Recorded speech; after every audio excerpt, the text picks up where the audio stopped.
Welcome, ladies and gentlemen, back to the Super Game Brothers podcast. This is a weekly podcast about video games and board games. My name is David, and I am your host, and I am joined, as always, by Devin, who is my younger brother. Devin, how are you today? I saw you a lot over the weekend, so it seems a little weird to ask you that, but how are you today? I'm doing well. I've been tired recently for some odd reason. I don't know why. I feel like I'm iron deficient or something. Just woke up from a nap, actually, to do this podcast.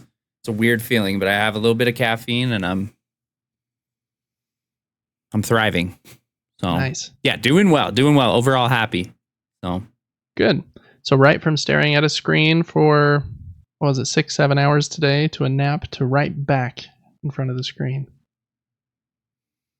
That is accurate. Yes. Guilty. Cool. Well, I mean, that's not much different from my life, too. I spend 8 hours a day staring at this screen, looking at numbers and stuff. And then the rest of my life staring at this screen, making podcasts and stuff. But it's a fun time. We like it. I've got a couple questions for you, Devin. First off, we just had a family vacation. It was very fun. We went to Idaho. Out in the middle of nowhere, basically. It's where our grandparents live. And so we went out and visited them for Memorial Day. Went and saw some graves of loved ones, as one does on Memorial Day. Could you live out in a remote location like that? Oh, so that's my question? Oh, shoot. Yes, I could. Without a doubt. The only issue for me is... I need to find my person first. I don't want to go out there by myself, just get eaten by a bear and no one ever knows that I'm gone. I think it'd be much easier in the woods. Yeah, I don't think so. I don't hope she's not like a skinwalker. I don't know. No, I could do it for sure. I love the simple life. I really do, but I need to find someone else who does as well. And maybe I don't need to move to a place that's too simple, but maybe a little more simple than this city life. It's very, very busy out here, and I don't have too many complaints about that because I'm not driving too often, but it's not ideal when you do drive. Yeah. Yep, I agree. On the drive home, we drove a few hours to get back home. My wife and I were talking about that. Like, could we live somewhere out that remote away from basically everyone we know? And, you're an hour away from the closest Costco, probably half an hour away from a smaller grocery store. A little tricky. Amazon and things like that make it quite a bit easier nowadays, but even just dealing with the Starlink internet up there was a bit of a bear. So, if the internet worked better, I think I could do it. It is a little, it's crazy the difference. Like, we drove home into the Salt Lake Valley, and there are just buildings and houses and cars everywhere. And then when we were on the trip, you go outside at like 10 p.m. and it's pitch black because there's not even another house for 5 miles or something. And yes, I woke up. Dark. It is a little scary. I woke up one night at like 3 a.m. and I think this happened to a lot of us. And you open your eyes and you can't see any better than when they were closed. Yep. And it's a little scary. It's like, what's going on? Am I blind? I don't know. And I just went back to sleep because I didn't want to deal with it. But yeah, I could live out there for sure. But there's got to be a few things. Got to have better internet. Got to have your people with you, I think. You got to have a few people out there. I think you might go a little crazy.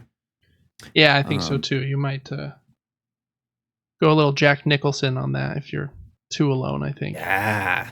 And then the last thing I would say is just if you're a worrywart at all about safety or maybe your kid's safety, it's not easy to just, there's not a hospital next door. Mm-hmm. Emergency items and like you said, a Costco or whatever it is typically inaccessible for 45 minutes to an hour. Yeah. And so, Yeah, it's crazy. And a mountain lion or a bear might just, or moose might just, walk in your backyard. It is crazy out there. Those are some tough people that, have the pocket knives, and moose walks up, they'll just punch it in the face or something. I don't know what they do. Because I feel like if I saw one, I would run, and then probably the bear would chase me and eat me or whatever. But I feel like those are real men up there and would just kill the bear with their bare hands. I'm not sure.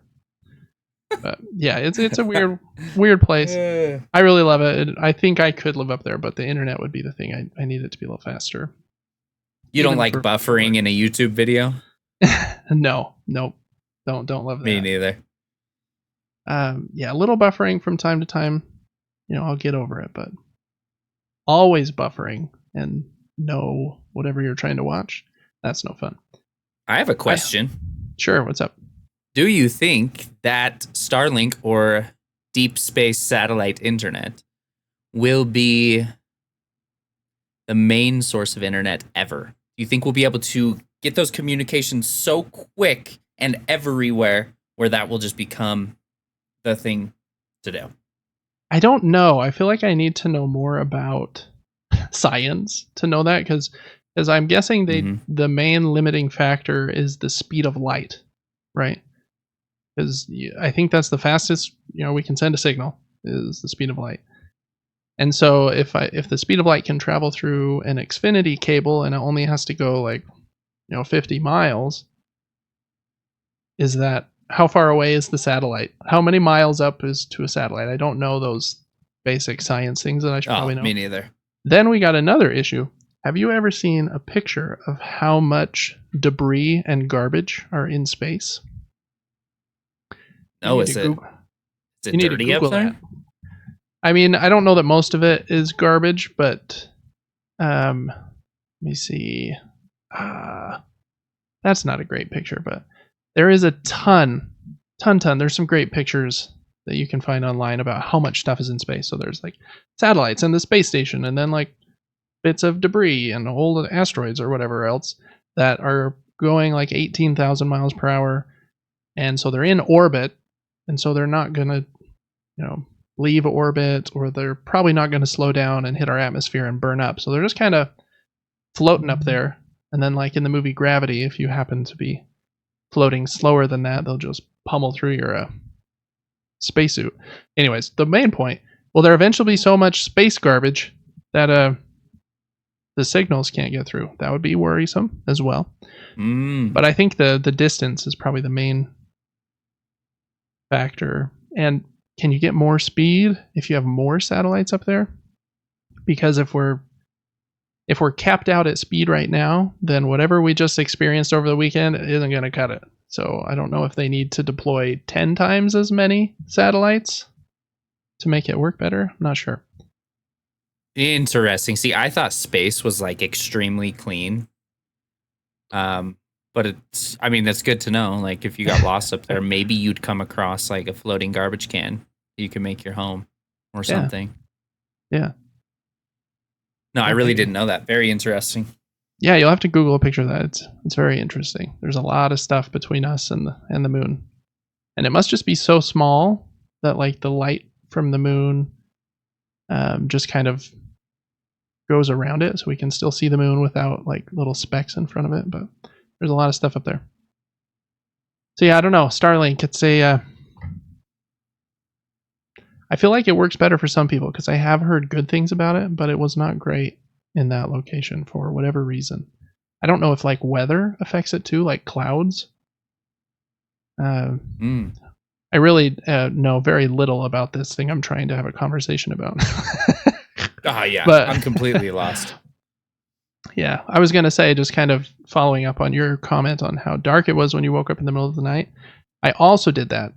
We were in this weird place that had a bunch of bunk beds in this room, and I was on a top bunk with my 5-year-old because he was a little scared that night. And I woke up, had to pee like crazy, and I was like, nope, too dark. I'm going to either fall and break my leg, or like run into some demon monster in the middle of the night. So I just went back to sleep.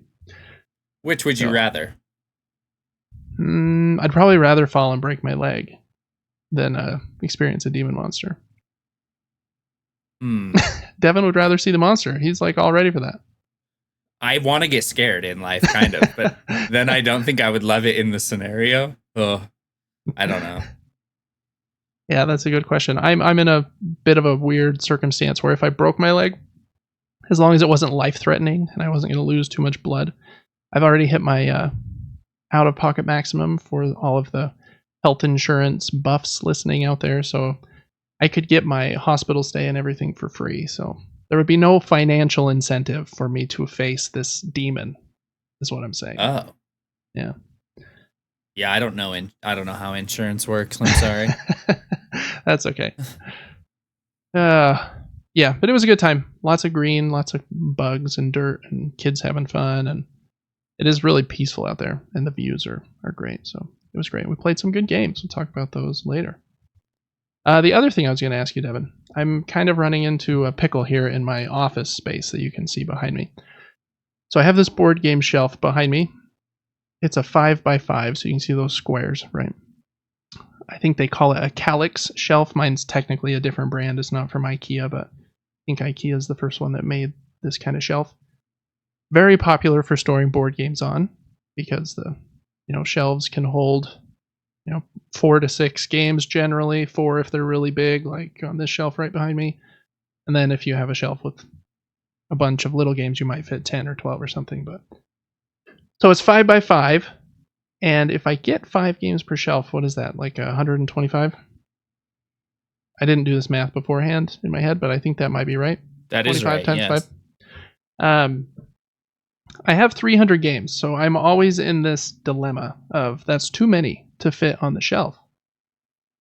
And so I have to keep some in my closet in my bedroom, which is okay. I do usually have a segment of games I'm trying to sell. So that's okay for me to have the ones I'm trying to sell somewhere else. The problem I'm running into now is that sell pile is pretty big. I've got a pile that we're giving away as part of our Super Game Brothers and Gaming Top Down giveaways every month. Make sure you check that out, just as a little plug here at supergamebrothers.com. And then I've also got a bunch of new games and games I haven't played. And some of them are on the shelf. Some of them are on the floor behind me strategically so that you can't see. So I'm going to be doing a few things. I'm going to be purging some games that I feel like it's time for them to go. And I would really love it if I could get all of my games on this shelf with maybe a few of the extra large boxes up on the very top. How would you organize a shelf like this? Would you do it by... We've had a few different situations here in the house. My wife likes them organized by color. So we'll do kind of like a rainbow spectrum of just colors, which looks really cool. Hard to fit everything as efficiently as possible. I've also stored them by how complicated the game is. If it's like a super simple game, they go on the bottom shelf, and then like the more complex they are, they go higher up. Can also be a little tricky to be efficient with in some of the spaces. What I'm thinking I might do this time to help me clear up some space is I only put a game on the shelf if I've played it and it has to earn its place. So basically I'll have a pile somewhere else of games that I own that I haven't played yet, which will hopefully incentivize me to play them. And then I can decide if it's worthy of the shelf or if it needs to go. So lots of thoughts here, trying to fit them all in here. I don't want this room to look like a hoarder room. And we're not there yet. I got the plant in the back that's, only partially dying. And, we got some nice Mickey Mouse art behind me. So it doesn't look like a hoarder's room yet. But if I get too many more games in here, it's gonna. Anyway, so that was my question. How would you organize such a shelf if you had one, Devin? Can you do a 5x8? What if we just get rid of that little desk behind you and go all the way to the wall? That's a good question. I don't know if they make a 5x8, but I think that they make a 5x1 or 5x2, maybe a 5x3 that I could just set next to it. Yeah, I would think about that because I mean you're not even close to fitting all your games on there. 125 of 300. I mean you almost need 3 5x5s. I do have some Yeah. thoughts. Okay. Um, this is just how I would do it because sometimes things are really hard to stay consistent with. If I were to sort those by color or alphabetically or difficulty, I try to do that with laundry sometimes. It just doesn't last. Hmm. Eventually they're just getting thrown wherever there's an empty space. And so that's how I would do it. Because if you were to do it alphabetically, some games are much smaller, some games are tiny card games. Yep. You're leaving all these gaps, That's the hard part. and And then you've got it all set up, and then you buy a game that starts with the letter S, and you have 10 other ones. You're like, oh crap, I have to fit it in the middle. exactly. If I put it in the middle, I have to move the other 9. And if I move those 9, I have to move all the R's and the P's. I don't know, whatever letters come around S. So yeah. Yeah, I think that's right. I would truly do it to where you're just getting the least amount of space left in a square. Yeah. Yep, that's kind of what I've defaulted to at this point because just out of necessity. Because I bet you I only have, let me count real quick. I've got 1, 2, 3, 4, 5, 6, 7, 8, 9, 10, 11, 12, 13. I probably only have 30 games not on the shelf. So I mean, when I say 5 per shelf, that's, or per square, that's probably a little not correct on the average I'm getting. On some of these bigger ones towards the top, yeah, I can only fit 4 or 5, but I bet I average like 8, maybe. So there's not as much going on as it, or missing space, I guess, as it might seem, but still some room that needs to be cleared up. So that'll be one of my projects for this weekend, I think. I want this room to be fun. feeling nice so that I'm more excited to, be in here and maybe even have my wife come in and play a game with me because every time she sees this room, she's like, what is going on in this heathen garbage hole? I actually understand what you're saying. Yeah. My streaming room's like super clean. But for anybody that doesn't know, I run a 50-foot Ethernet cord from my stream room out my window, up the house, into a bathroom, into the router to stream. And I have to step over it every time because it's barely long enough so it floats above the ground, and it drives me nuts. Even when I don't even have to be by the thing, I'm just looking at it. I'm like, are you serious right now?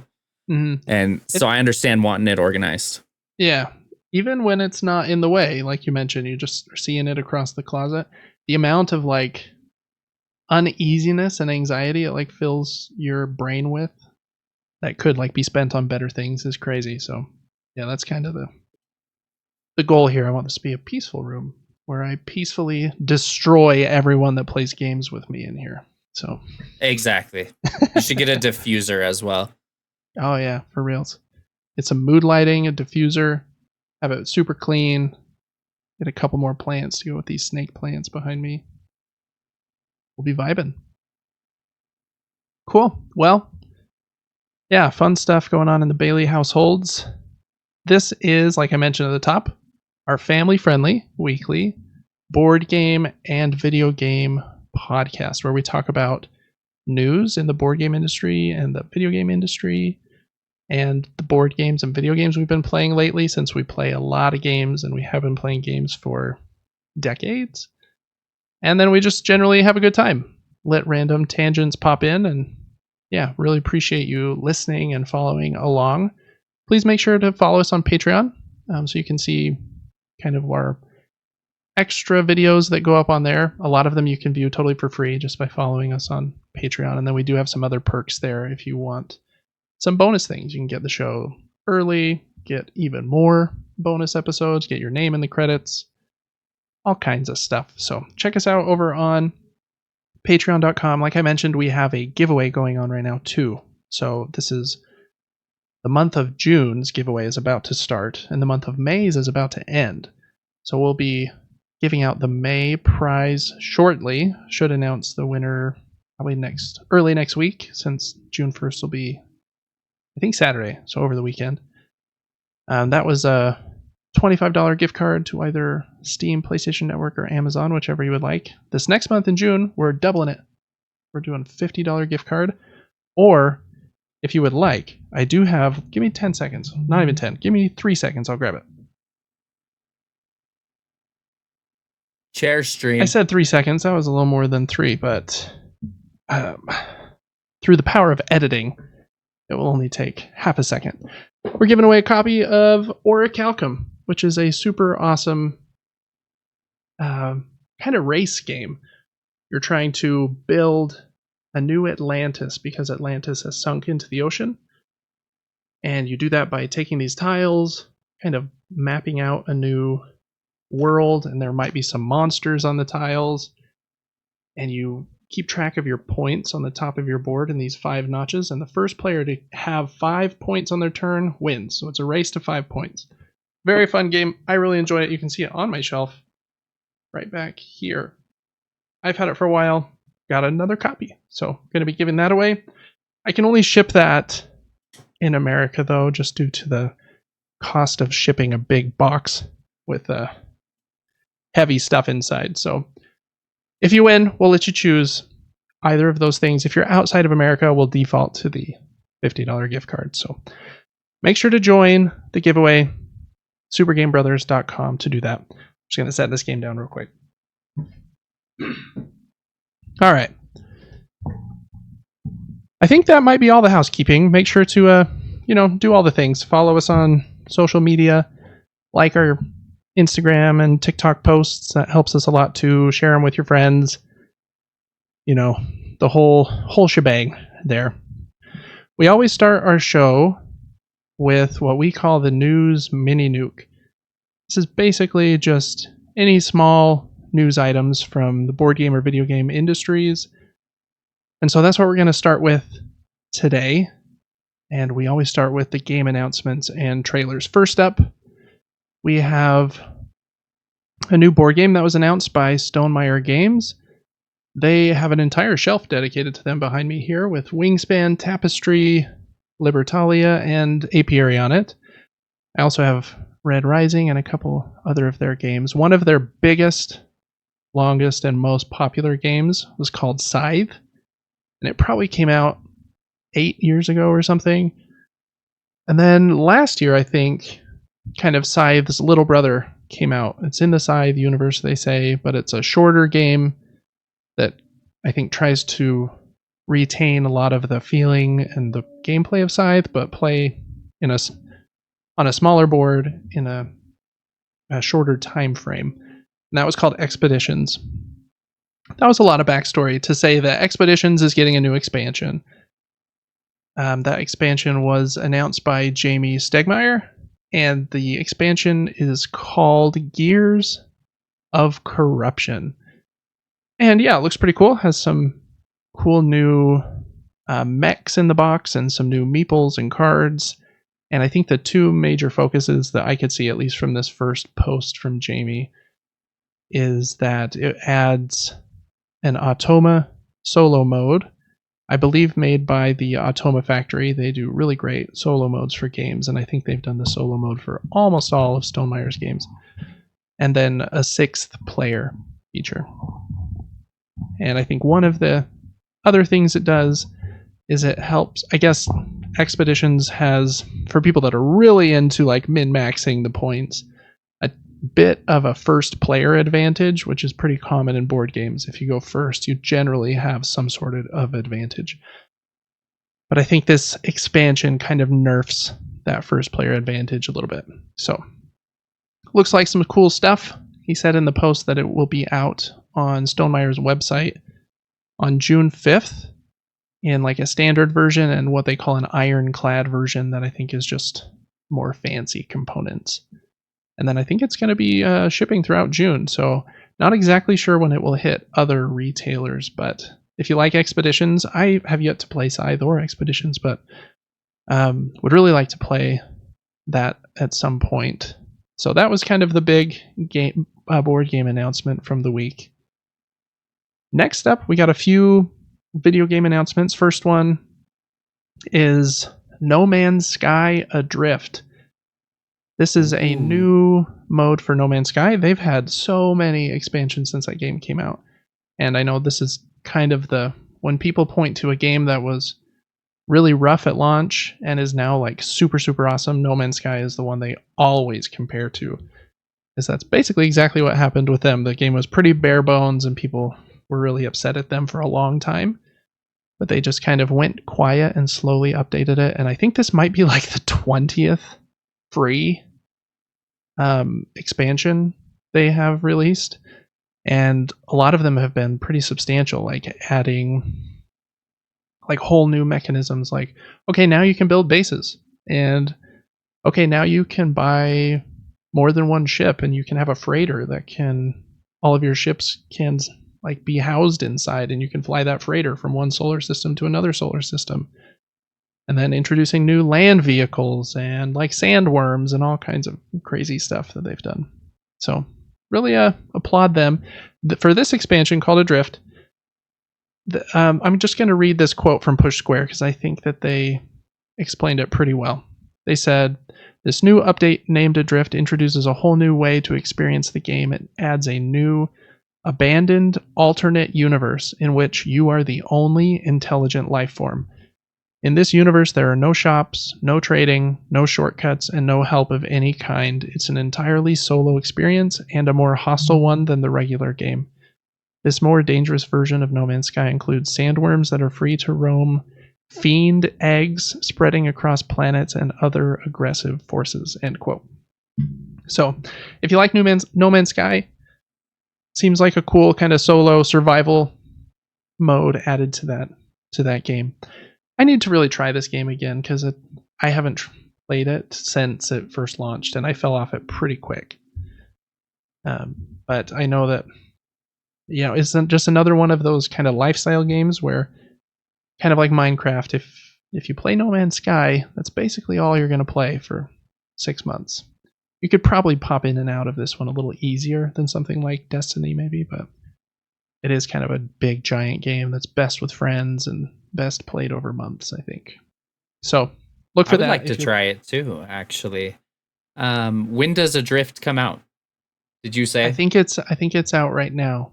Oh, okay. Unless I misunderstood his blog post, but I believe it's out right now. I might try that, actually. That sounds kind of fun. Just a scary mode to get super immersed in it. Yeah. Yep, I hope it's a good one.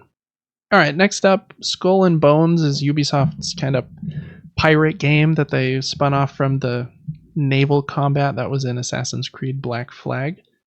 And I think it came out last year or maybe early this year, I can't remember. And it might have sold well, I don't remember, but I don't think it is retaining its player base very well.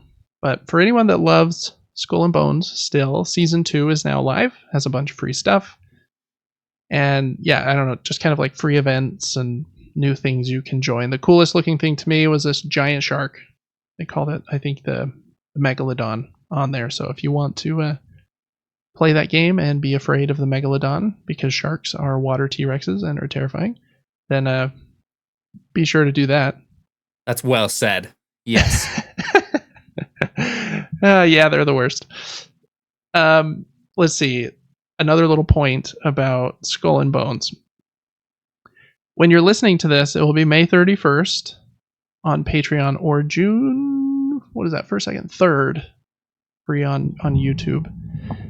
They're doing a free trial of Skull and Bones from May 30th to June 6th if you want to try it out. So you don't have much time, but you've got a little time if you want to go try that game out for free. So check that out.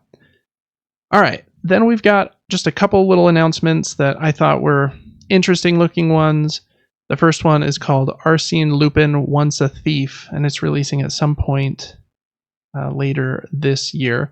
Kind of looks like a detective game where you are, I'm not even 100% sure, but I believe you play as some sort of Sherlock Holmes looking character.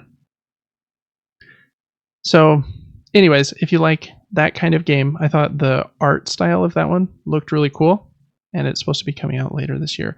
Supposedly, this character, Arsene Lupin, was kind of the inspiration for the Gentleman Thief in Persona 5, which is kind of like a whole thing. So anyways, if you like that kind of puzzle detective game. Maybe check out the trailer for Arsene Lupin. And then next up is a visual novel that I believe was pretty highly rated when it released in Japan 2 years ago. It's coming out in English and to consoles and PC in August. It's called Toyotoki Arrival of the Witch. I'm very picky with these kind of Japanese visual novel games, but every once in a while there's one that I've really enjoyed. So check that out if you like that kind of game too. Trailer looks pretty solid. And then last thing that I thought was just kind of funny more than anything. There's basically no Nintendo news this week. I think they're kind of holding their cards, close to the vest. Is that what they call it? Close to the chest? Close to the vest. The vest is on your chest? The vest is everywhere. Holding your cards close to your vest? I think that's what it is. Before their Nintendo Direct next month. But they did announce today a new Lego set, and it's a Legend of Zelda Lego set. The Lego set looks cool. It's the big, great Deku tree. Has a few minifigs. I think Link and Zelda in a couple different game and armor sets. Looks cool. I think it's 2,500 bricks, which is quite a few. Devin, how much do you think this set costs? Unless you already saw the number. I didn't see the number. 2,500. I'm gonna guess each piece is 20 cents. So I'm gonna go with quarter of 2,500, which is $600. Okay, well maybe I shouldn't be as upset. You're not too far off, and some of them are crazy. The Lord of the Rings one that was just announced, I think a couple weeks ago, I think was like $600. It's the Tower of, what's that called? The Tower of Orthanc or whatever. I don't know. It's the tower with the Sauron's eye on it.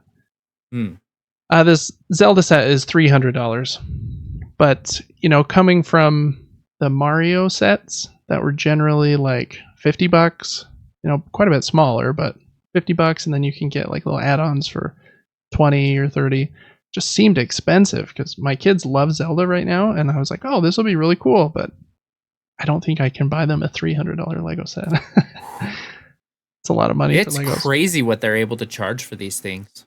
That is what I was going to ask you, is if you think that they're getting away with highway robbery, or Legos are really cool, and they have I think patented their whole connection system or whatever, and the amount of things you can make with them, it's very awesome.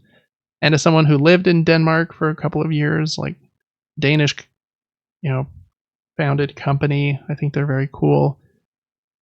Man, they can charge a ton for those little tiny pieces of plastic. I don't know. Yeah, I feel like you're almost buying the sentimental value of it. It's like a collector's piece for a lot of people. It's like, I'm going to build this. I'm going to really cherish the time that it took to build this, and then no one touch it. So I can look at it. And I almost wish they had 2 different sets of each one then. This is the collector's version. All of the pieces are the highest level quality within 0.001 millimeter or whatever. And then we have the set for kids to play with. And it's the pieces aren't quite as perfect. Maybe we don't spend quite as much time making sure the colors and the paint and everything's perfect, but kids are going to play with this, so it's $40 instead of $300. I don't know. It just seems like they're getting away with big purchases for kids because the collectors will pay so much for something. They just know, okay, well, that I can set the price that high, and then grandma Lego lady will buy it for Billy because he wanted it, because grandma Lego lady retired and is super rich, I guess. I don't know. The set looks really cool though. So for any of those Lego lovers out there, check out the set. I think you can build 2 different versions of the Great Deku Tree from 2 different Zelda games, I think from Breath of the Wild and Ocarina of Time. All right, those were the announcements. Really quick, we have the free games of the week. These are games that have been added to subscription services, so they're technically not free since you have to pay for the subscription service, but you know what I mean when I say free games. Sony has announced the PlayStation Plus essential games. They should be available on Tuesday, June 4th. The 3 games are SpongeBob SquarePants The Cosmic Shake on PlayStation 5 and PlayStation 4, Streets of Rage 4, and AEW Fight Forever, which is a wrestling game. I am really excited by this lineup. I love like retro games, so Streets of Rage like looks very cool to me. That's like a fun one to play with, kids even, because kind of similar to that Ninja Turtles game that came out a couple of years ago, Shredder's Revenge. That was like super awesome. Just a brawler. You all play as a character, run around, beat the crap out of bad guys. I punch a dude in the face and then huck him over my shoulder, and my son catches him and smashes his head into a dumpster or whatever. Just really uplifting and the best things you can teach your kids, just how to be extremely violent, punching strangers on the street. So I agree, though. Those kind of games are super nostalgic for me. Remember the Power Rangers ones, or just I don't remember what other ones, but those and Battletoads and Double Dragon, or even the vaunted Battletoads Cross Double Dragon game. That one ruled. Really liked that one. What would you call this type of game? It's like 2D, but it's not, because you have depth. You know what I mean? Yeah, that's true. I think when they say like a 2D brawler, I think that you just know that you've got a little bit of depth on that road that you're walking back and forth on. So even though it is technically not 2D because you're not always forced on the same plane, it's close enough that I think that's what they call it. Maybe they call it 2.5D. They use 2.5 in some things, like for a Metroidvania game. If the artwork is 3D but you're playing in 2D, they sometimes call that like 2.5 or 2.5D. So maybe they call it that. That SpongeBob game I also want to try. They did a remake of, what was that called? Battle for Bikini Bottom, that I think came out on PlayStation 2, and me and my kids liked playing that one. I don't think we quite finished it, but we played quite a bit. And this Cosmic Shake one, I can't remember if it is also a remake or if it is a new SpongeBob game, but I like some silly SpongeBob. Hear Patrick doing some crazy things. It's a good time. So I'm excited to try both of those out. Don't really have any interest in this wrestling game, but I'll try the other two. We have a few more PlayStation Plus free games that we'll talk about, but we're going to talk about them in the news segment. So just put a pin in that for just a moment. All right, then on the Xbox side, we have a few games announced for Game Pass in June. On Xbox Wire, they were still listing the last couple that came to Game Pass at the very end of May. So we got those two are Humanity, which is a cool puzzle game, and Lords of the Fallen, which is a very cool Souls-like, pretty tough, but fun game. Both of those were available on Game Pass on May 30th. Humanity on console and PC, Lords of the Fallen only on both, on Series X and PC. So yep. Okay, the couple that they have announced in June, I'm guessing they're holding a lot of these announcements again for their June showcase, which might be on the 9th. I can't remember the exact date. On the 4th, they have a game called Firework coming to PC. And again on the 4th, they have another game coming to console, PC, and cloud called Rolling Hills Make Sushi, Make Friends. And I don't have Game Pass currently, but if I did, I would totally try that one out. It looks silly and colorful, so maybe it's a good time. And then on the 18th, they have kind of a walking simulator story game. Looks like it might be going for some creepy vibes. I couldn't quite tell, but it looked like you're alone on an oil rig in the ocean, and the oil rig is maybe breaking, which would be terrifying. So check that out. That one's the worst on. Thing. Yeah, that would be terrible. On June 18th. All right. Next up on the Epic Game Store, they just they knew we started this podcast, and so they wanted to drive me nuts and just keep all of their games as mystery games forever. We had last week, the mystery game that I wasn't able to tell you about was Farming Simulator 22, so I hope you got that one in time.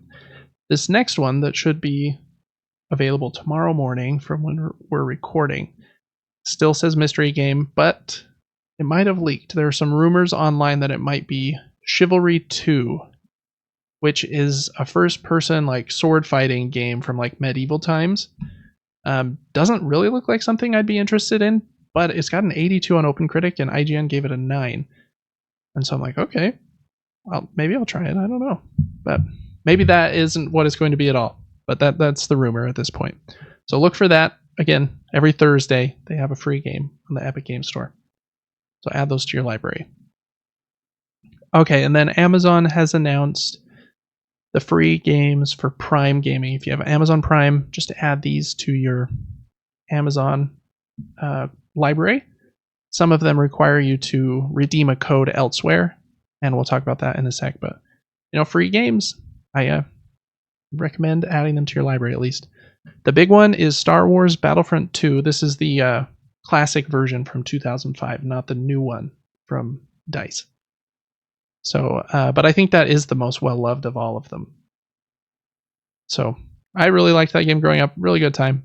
That one is available on June 6th, and you will get a code for GOG, which I think stands for Good Old Games. It's just another store, another launcher, but you get a free code from Prime. Weird West Definitive Edition is next. Again, June 6th for that one, and you'll get a code for the Epic Game Store. I've heard good things about Weird West as well. Haven't played that one yet, though. Genesis Noir, again, June 6th. And that one you can just add to your library right on the Amazon Games app. Same with Everdream Valley, right on the Amazon Games app on June 13th. Myth Force on June 13th. It's an Epic Game Store one. This one, Blast Brigade versus the Evil Legion of Dr. Creed on June 13th via GOG. I don't know what that is. Cool. I don't know if cool is the right word. Interesting name. Projection First Light, also on June 13th on the Amazon Games app. So, again, add all these games to your libraries. Even if you don't want to play them now, you can play them later in 2075 when you still have Amazon Prime. So, there you go. As we all will. Yeah. All right, and then the last segment for the News Mini Nuke are the new games for the week. So the new video games this week, there were 4 that looked notable to me. The first one is F1 24, which is a F1 racing game. They have a new one every year, I believe. It comes out on May 31st, and it's sitting at a strong 82 on OpenCritic. I really like racing games, but I generally like racing games that are just barely more arcadey than like full-fledged racing simulation. So like I like Gran Turismo, and I don't know what the F1 games are, if they like focus on hyper realism or if they focus on like, the other end of the spectrum, or things like Need for Speed where I can whip a Ferrari drift around like 4 city blocks and nobody cares and my tires are just fine. Or in Gran Turismo, if I do that, everything would explode and I'd lose. So I think Forza might be the sweet spot. Yeah, and even Forza has 2 games in their series. They have the mainline Forzas, which I think try to be Gran Turismo. Oh, okay. And then they have Forza Horizon, which is their more arcadey version. And yeah, I kind of go back and forth. Some days I'm like, yeah, Gran Turismo is super fun. Like the system where you race online and you have like a karma system. So if you're like bumping into people, you'll get bad karma and they won't put you in races with people with good karma. So you're incentivized to race clean, which is like really cool.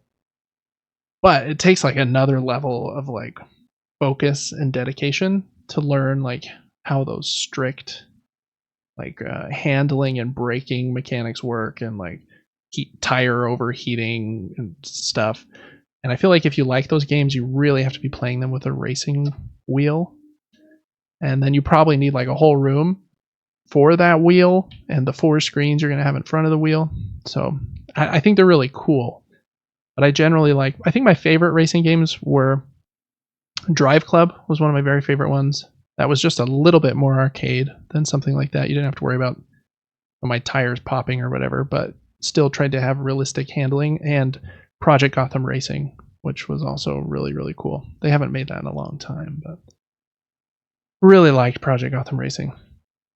So yeah, if you like racing games and if you like F1, F124 sounds like it's pretty good. Wanted to give a shout out to an indie game that I forgot last week, but should have been on there last week. On May 21st, Paper Trail came out, and it also has a strong 82 on OpenCritic. Has really cool art, and I think it's a puzzle game kind of about origami and folding these like paper pages, if I am understanding correctly. I am super into puzzle games right now, and so that one is like, it reviewed well, cool art, so I'm very excited to try that out, probably one day after it's on sale, but I thought it deserved a shout out. All right, last two. Multiverses did relaunch. It had a beta like a year ago where you could fight as Bugs Bunny against Batman or Gandalf if you want to, but it has officially launched now in version like 1.0. We'll talk about it a little bit more in the news, but it has a strong 79 on OpenCritic, which seems okay for that kind of game. And it seems like it has quite a few players right now, so we'll see if it has the legs and the staying power that I know they wanted to. And then last up in video games is Horizon Chase 2. This is an indie racing game that kind of tries to capture the vibe of arcade racing games from like the 90s. This is the second one. I think I have the first one, and it's a good time. The second one looks like the graphical like choice they went with is a bit more high fidelity than the first one. It's got a strong 75 on OpenCritic. All right, and then last up, we have the new board games this month. We've talked about a few. I wanted to just highlight here before the month of May is over the 7 board games that I think are the most interesting to me that are coming out this month. So some of them I've already mentioned in previous weeks, so I'll go over them really quickly. But here are the 7. First one is Sand. I've talked about it a few times. I've played it a bunch. I really enjoy it. It's about a 2-hour game, plays 1 to 4 players, published by DeVere, and it's a kind of a medium complexity game. On the complexity scale, they call it the weight scale. It has a 3 out of 5. So, it's a pretty complex game. It takes 2 hours to play. It's sitting with a pretty solid review rating score on BoardGameGeek at 7.7. Anything above a 7 is like really great. If you get close to 8, you're in like the excellent territory. So that's a good aggregate review for them right now. Next up is Let's Go to Japan, a much lighter game. Its complexity level is 2.1. It takes an hour to play for 1 to 5 players, published by AEG, who publishes good stuff. And it has a 7.9 actually on BoardGameGeek right now. That one, I think, is a drafting game where you're trying to like have the best vacation in Japan, if I remember correctly. And so you're like setting out what you're going to be doing that day on your trip to Japan. Next up is Sphinx, spelled SFYNX. This is a 1 to 4 player game. I imagine most people will play this one solo because it's being published by Impatience, who publishes almost exclusively solo games. They've published, I think, the entire Oniverse series and Scoventure and some other games that are basically solo only games, and it's kind of a puzzle game. You're trying to manipulate this grid in order to win. Doesn't have a weight or a rating score yet, so maybe it comes out right at the end of the month, but it was marked for May.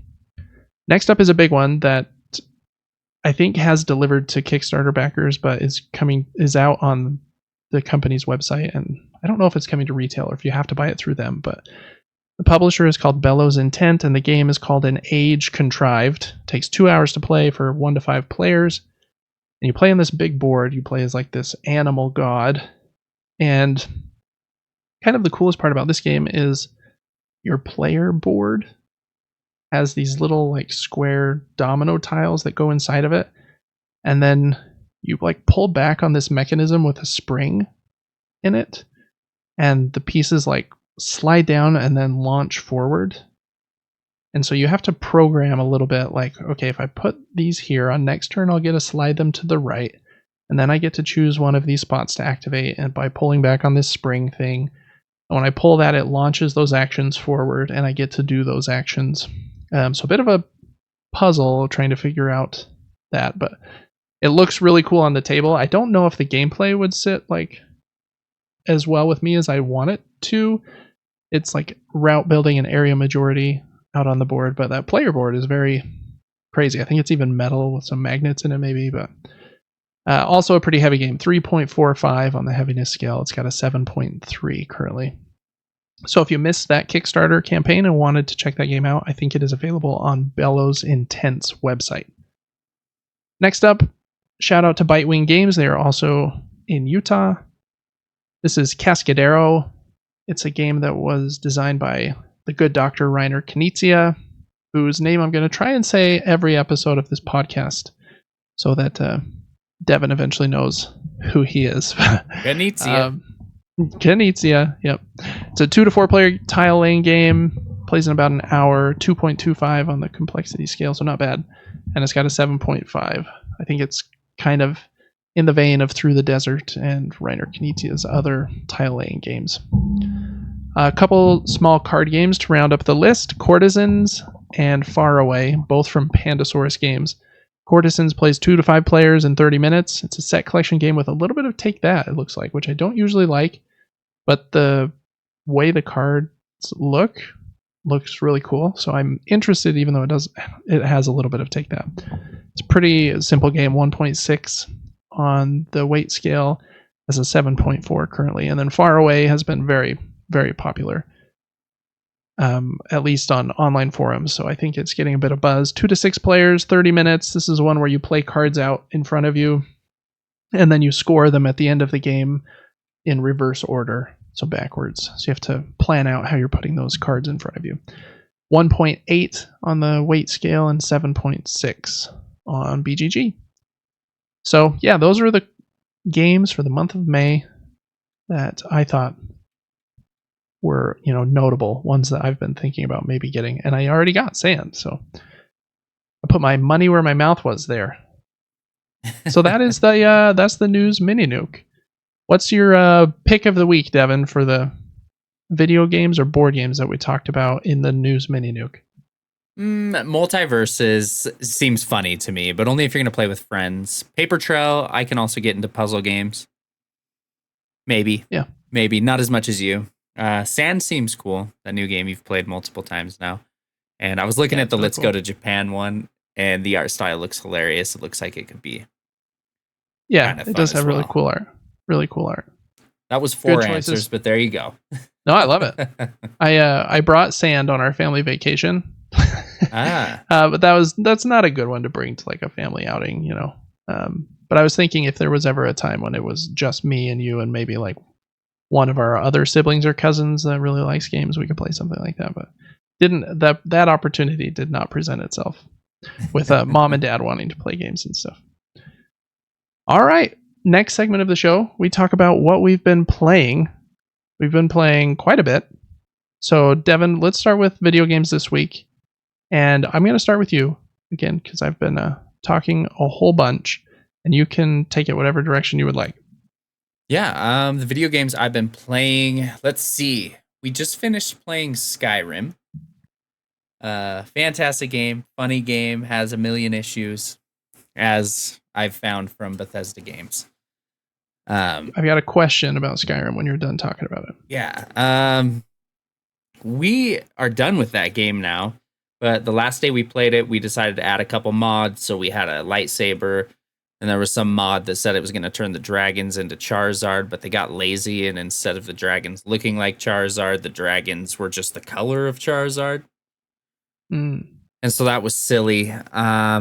We couldn't really find any good mods on PlayStation. I guess most of them are on Xbox or PC. So we were pretty limited to that. We still have a lot to do in Skyrim, but when you stream a game, people force you to get the coolest items in the game so early on and like do the DLCs and all the most exciting stuff first.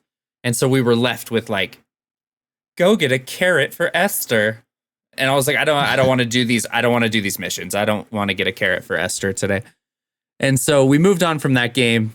The only other game I've been playing, we started Mass Effect Legendary Edition today.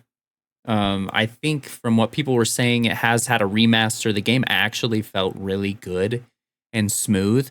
As far as visuals for a game from 2007, I was very impressed. But I was also calling the game Dialogue Simulator, a lot like Bethesda games. In the first few hours, I mean, I think it was an hour and a half of talking to people. Yeah. But the game's fun. It's funny. I like the upgrade system. They're very generous with level ups in that game, in my opinion. But we are just on normal difficulty. I'm thinking of just skipping to the second one because everyone says it's so much better and the combat's better and a little easier to maneuver and figure out. Probably some updates compared to the first one. But I don't know too much about the game yet. Everyone's calling me Shepard. I don't know what that means. I didn't name my character Shepard. I named him for, and everyone's still calling me Shepard. Yeah, I think Shepard is the character's like default name. And so they'll either call you like Shepard, or if you chose to be a female version of Shepard, the short for that on the internet is FemShep. So are you playing as FemShep? Oh yeah, that's used very often. Because we don't have time to say female shepherd, we gotta say FemShep. That makes sense. It makes sense. What's your Skyrim question? Sorry, I just flew past that. Oh no, you're good. I was just gonna ask, now that you've played probably Bethesda's two biggest games, Fallout 4 and Skyrim, what's kind of the comparing them? What was the feeling you got? Which ones you like better? What's the vibe? Which ones do you want to play next? You've got in the Elder Scrolls series, you've got Oblivion and Morrowind. In Fallout series, you have Fallout 3. What would you be most intrigued to go to, and which one did you like better? I wish that Fallout 4 and Skyrim could have been made the same year.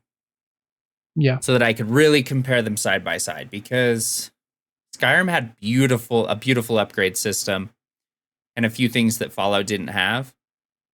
But the aesthetic of Fallout is just better, in my opinion. Some people love the whole Viking, dragon, medieval, fantasy vibe. It's not as much for me. I didn't hate it. I thought it was a beautiful game, but Fallout is just the coolest aesthetic of game. The most amazing music. I could listen to Diamond City Radio every day for a while. Skyrim kind of lacked in a lot of areas as far as music went. It was just very silent. It was like I was just wandering and there's just no noise. Both fantastic games, but I like my guns. I like my guns in video games. The magic and different things and the shouts in Skyrim were cool. But once again, it's an older game, and I was going into these quick tabs and trying to select my next power. There weren't really quick ways to do things in Skyrim. It was basically, you're going to die. Go to the pause menu. See if you have a potion in your list of 400 potions that can quickly heal you. And then right as you get out of the pause menu, make sure you push up on the D-pad, choose what shout you want to use. After you use that shout, go back to the D-pad menu, pick a different effect, that type of thing. A little bit tedious. It could have just been smoother. If there were better keybinds, I think, for Skyrim, it could be a little more enjoyable to play. But overall, beautiful game, hilarious. Both of those games made it worth your while to just explore and do random things. You never know where you're going to get a random mission. I walked up to a door and it was just like, new mission started. I was like, that's interesting. So they're really incentivizing you just explore this entire world and you'll have things to do. And so both games were fantastic, but I would choose Fallout 4. And I would love to play Fallout 3 as well. Yeah. Cool.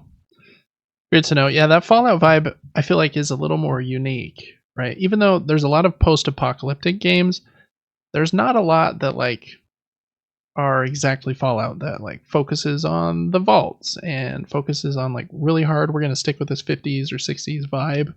And you got the music. And so even though post-apocalyptic and fantasy are both genres used a lot, I don't know, I do feel like Fallout's a little more unique in post-apocalyptic than Skyrim is in fantasy. Maybe I'm Yeah. wrong. I haven't played Skyrim more than a little bit. And the part where you're like absorbing the dragon souls and stuff is cool. But doesn't seem quite as like, at least from a aesthetic and the setting, quite as unique. Cool. Well, are you going to get an N7 sticker for your car? We had someone actually send an N7 tattoo that they did for their sibling in Discord today. I haven't looked at it yet, but I'm going to. I actually don't know what N7 is. I'm sure I missed it in the lore. Probably. Yeah, I don't fully know what it is either. I haven't played Mass Effect yet. If I do play it, I'll play this Legendary Edition like you are, because it is the remastered nice version that came out, 4 or 5 years ago or whatever. Yeah, you'll see a lot of those N7 stickers on cars when you're driving around. I think, Mass Effect has a big audience that loves it. So, excited to see how well you vibe with the rest of that series. Yeah. Even if the first game is probably a little rough, the roughest going back to. It is like, even talking about Fallout and Skyrim like you just did, it seems like the quality of life changes just from the 4 years between Skyrim and Fallout 4. Just those little things do make a difference. Going back to older games is sometimes rough. But cool. Fun stuff. As far as video games is concerned, I've been playing a lot of the same things still. I'm playing 5 games right now that I need to finish. Still haven't finished Prince of Persia: The Lost Crown. Still playing Balatro. Still playing Animal Well. It's my favorite of those 3 currently, but I don't know. Balatro's still great too. But the 2 that I've been playing a bit more this week, I played some more of Sekiro: Shadows Die Twice. I've got it recorded. It should go up on Patreon soon. I'm not exactly sure when, but again, join us on patreon.com/supergamebrothers if you want to see some of those things. Sekiro is still great. I got to, let's see, I'm in kind of that first memory area where you go to the burning estate, the Hirata estate. Right, it's like yeah. night and everything's on fire. You have to fight Hihachi. Yeah, Wolf. I think you don't fight Wolf until the end of the game, and the first time you go there, you fight like the old lady up on the rafters. But maybe you're talking about, there is like that mini boss in front of the building that has. Yes. And does he have a poison damage, like a poison attack? He does. Yeah. I'm not quite to him. I'm right before him. And yeah, some of those mini boss fights that they put before like the actual bosses, they can be really tough. Especially with all the other ads running around. That game's brutal. It's very hard. But still really love it. When you can go like a few minutes and you're just like super nailing all your parries and your Makiri counters. I think that's probably the best feeling thing to do in the game because it's such high risk. The Makiri counter is when they do that lunge attack at you and you step on their blade and push it down. Yeah, right? You have to push forward, don't you? You either have to push forward or not be holding a direction. In fact, I don't even know if it works if you're holding forward. And the rest of the time you're playing, you're generally holding the analog stick in a direction away from the boss you're fighting because you want to dodge away from them. And so if you're going to commit to that Makiri counter, it's basically, okay, I when I push this circle button, I'm not going backwards. I'm either doing it at the right time or I'm getting impaled. Yeah. So it's a tricky one to nail, but good feeling. So yeah, I'm right before the Hihachi dude that you're talking about, just in that super burning area. Really love that game still. The other game I've been playing, kind of spurred by Animal Well and I think some other puzzle games I've been playing lately. Super into puzzle games. Wow, they're great. Especially if on the Steam Deck or on the Rogue Ally, which is what I've been playing on. Just playing a puzzle game in bed, or I took my ally with me to Idaho and I was just playing this game while I was there, and just so fun to just do a level or two while we're sitting on the couch watching basketball or whatever we were doing. This game is called Baba Is You. And what a weird game. Whoever thought of this is just like super smart, and I hope they made tons of money. I think they did, because this game is like very well known in the puzzle game world. But basically you play as this little sheep character called Baba, and you're trying to solve all these puzzles. And how you do that is each level has some text on it. It'll have the pieces of text form little mini sentences. And so the first level like pops up with 4 things. It says rock is push, flag is win. I forget what the other. A wall is stop, and then the last one pops up and says Baba is you.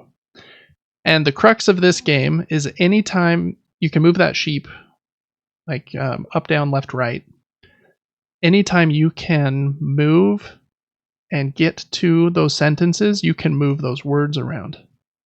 So Baba doesn't have to be you, flag doesn't have to be win, rock doesn't have to be push. That's just what it is from the onset of the level. And so sometimes they'll put those words like locked in a corner so you can't mess with them, so that you have to solve the level a certain way. But other times it lets you do funky things. So if you're able to push a word over, like if I push rock over to Baba is you and then push rock into Baba's place, now rock is you and I control all the rocks on the level.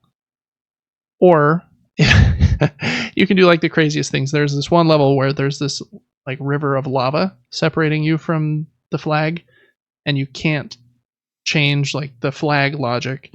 And so you think for a minute, you're like, man, I can't really do much else. But then you push is and Baba over by the like lava word, and now it says lava is Baba, and the lava turns into 75 Baba sheep, and then you control all of them and just walk over to the flag.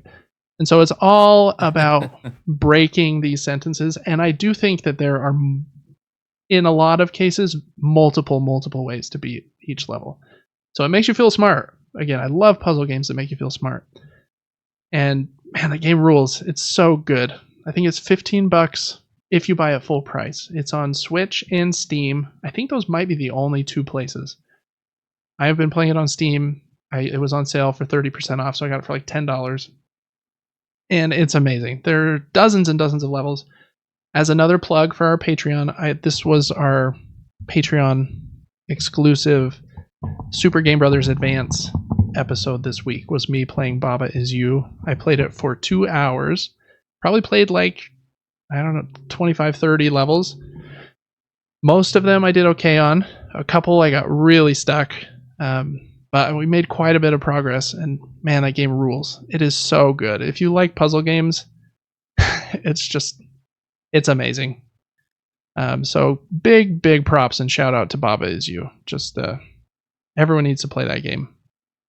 I wish I was smart enough to make games like that, so that I would be the one that's like making $20 million from making a little game about a sheep.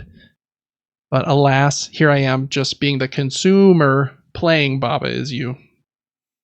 But even just doing that, I'm just happy and having a good time. Yeah, that's really it for me. I'm not going to spend any more time talking about Balatro and Prince of Persia and Animal Well until I make some more progress in them and have something new to say. So Baba Is You and Sekiro for me this week. As far as board games are concerned, I've played 4 this week. 2 of them we played on our family vacation. So I'll talk about those last so that I can get Devin to talk about one of them too. I think we've maybe talked about this game in the past already, so we won't spend too much time on it. As the audience can probably tell, I am very much obsessed with Devere Games lately, who made the game I'm going to pull up on the screen for the 75th time, Sand, and a new game that I got last week that I showed on the screen but I hadn't played yet. I now have the White Castle. Very awesome game. So I played both of those again this week. I played Sand solo. I raised the difficulty and played against the medium difficulty solo enemy. And man, that game's great. I've got the whole playthrough on my gaming top-down YouTube channel, so check that out if you want to see how Sand plays. I played it once on easy and did beat him, which was nice. And then I played on medium after I'd played it a couple times multiplayer as well. So I feel like I've got the strategy down pretty well. And in this medium playthrough, I decided I wanted to try a different strategy. And I'm kind of surprised at how many different strategies there are in this game. I really like it. So you start at the very top of the board here at the harbor. And the farther you get from the harbor, you can get more rare and expensive goods to sell. The problem is you can't sell most of those unless you get back to the harbor to sell them. And movement in this game is one of the bottlenecks, the limiting factors. It costs a lot of resources in your silkworm's health, thirst, and hunger to move across these shortcuts and the paths. So that's a hard thing to do, to shoot for all the way to the mountains to get the most rare resources. But I decided that's what I was going to do. I was going to shoot all the way to the bottom as quickly as I could and get as much good stuff as I could. And yeah, it went really well. I had a really good round of the game. Crushed my record for points. I did still lose to the solo bot, but only just barely. So it felt pretty good. On like the last turn of the game, maybe it was second to last, I can't remember, but I was able to cruise back to the harbor with a bunch of the most rare rocks and got like 100 points on that one turn, which was such a cool feeling.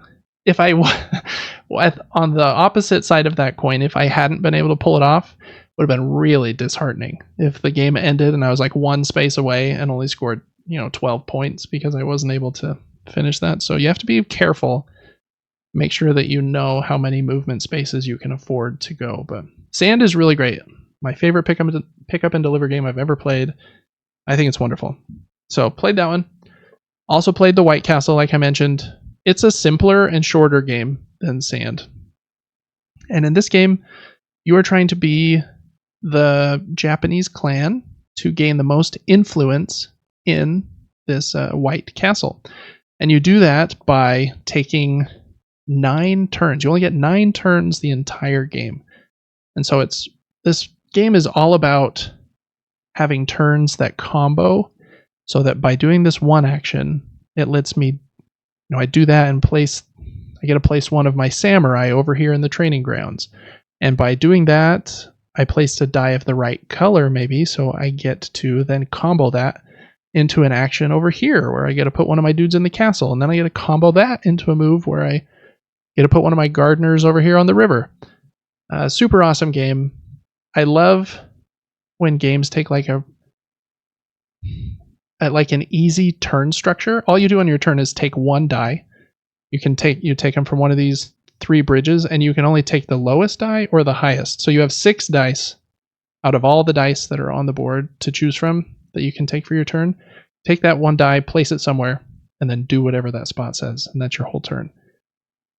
But it does take a bit of thinking, because you're like, okay, if I do that action, it'll combo into this action, and I have to have this many steel or pearl resources to be able to pay for that second action, so I need to make sure that I don't spend too many on the first action. So lots of combo goodness in the White Castle. I really like it. Excited to play it some more.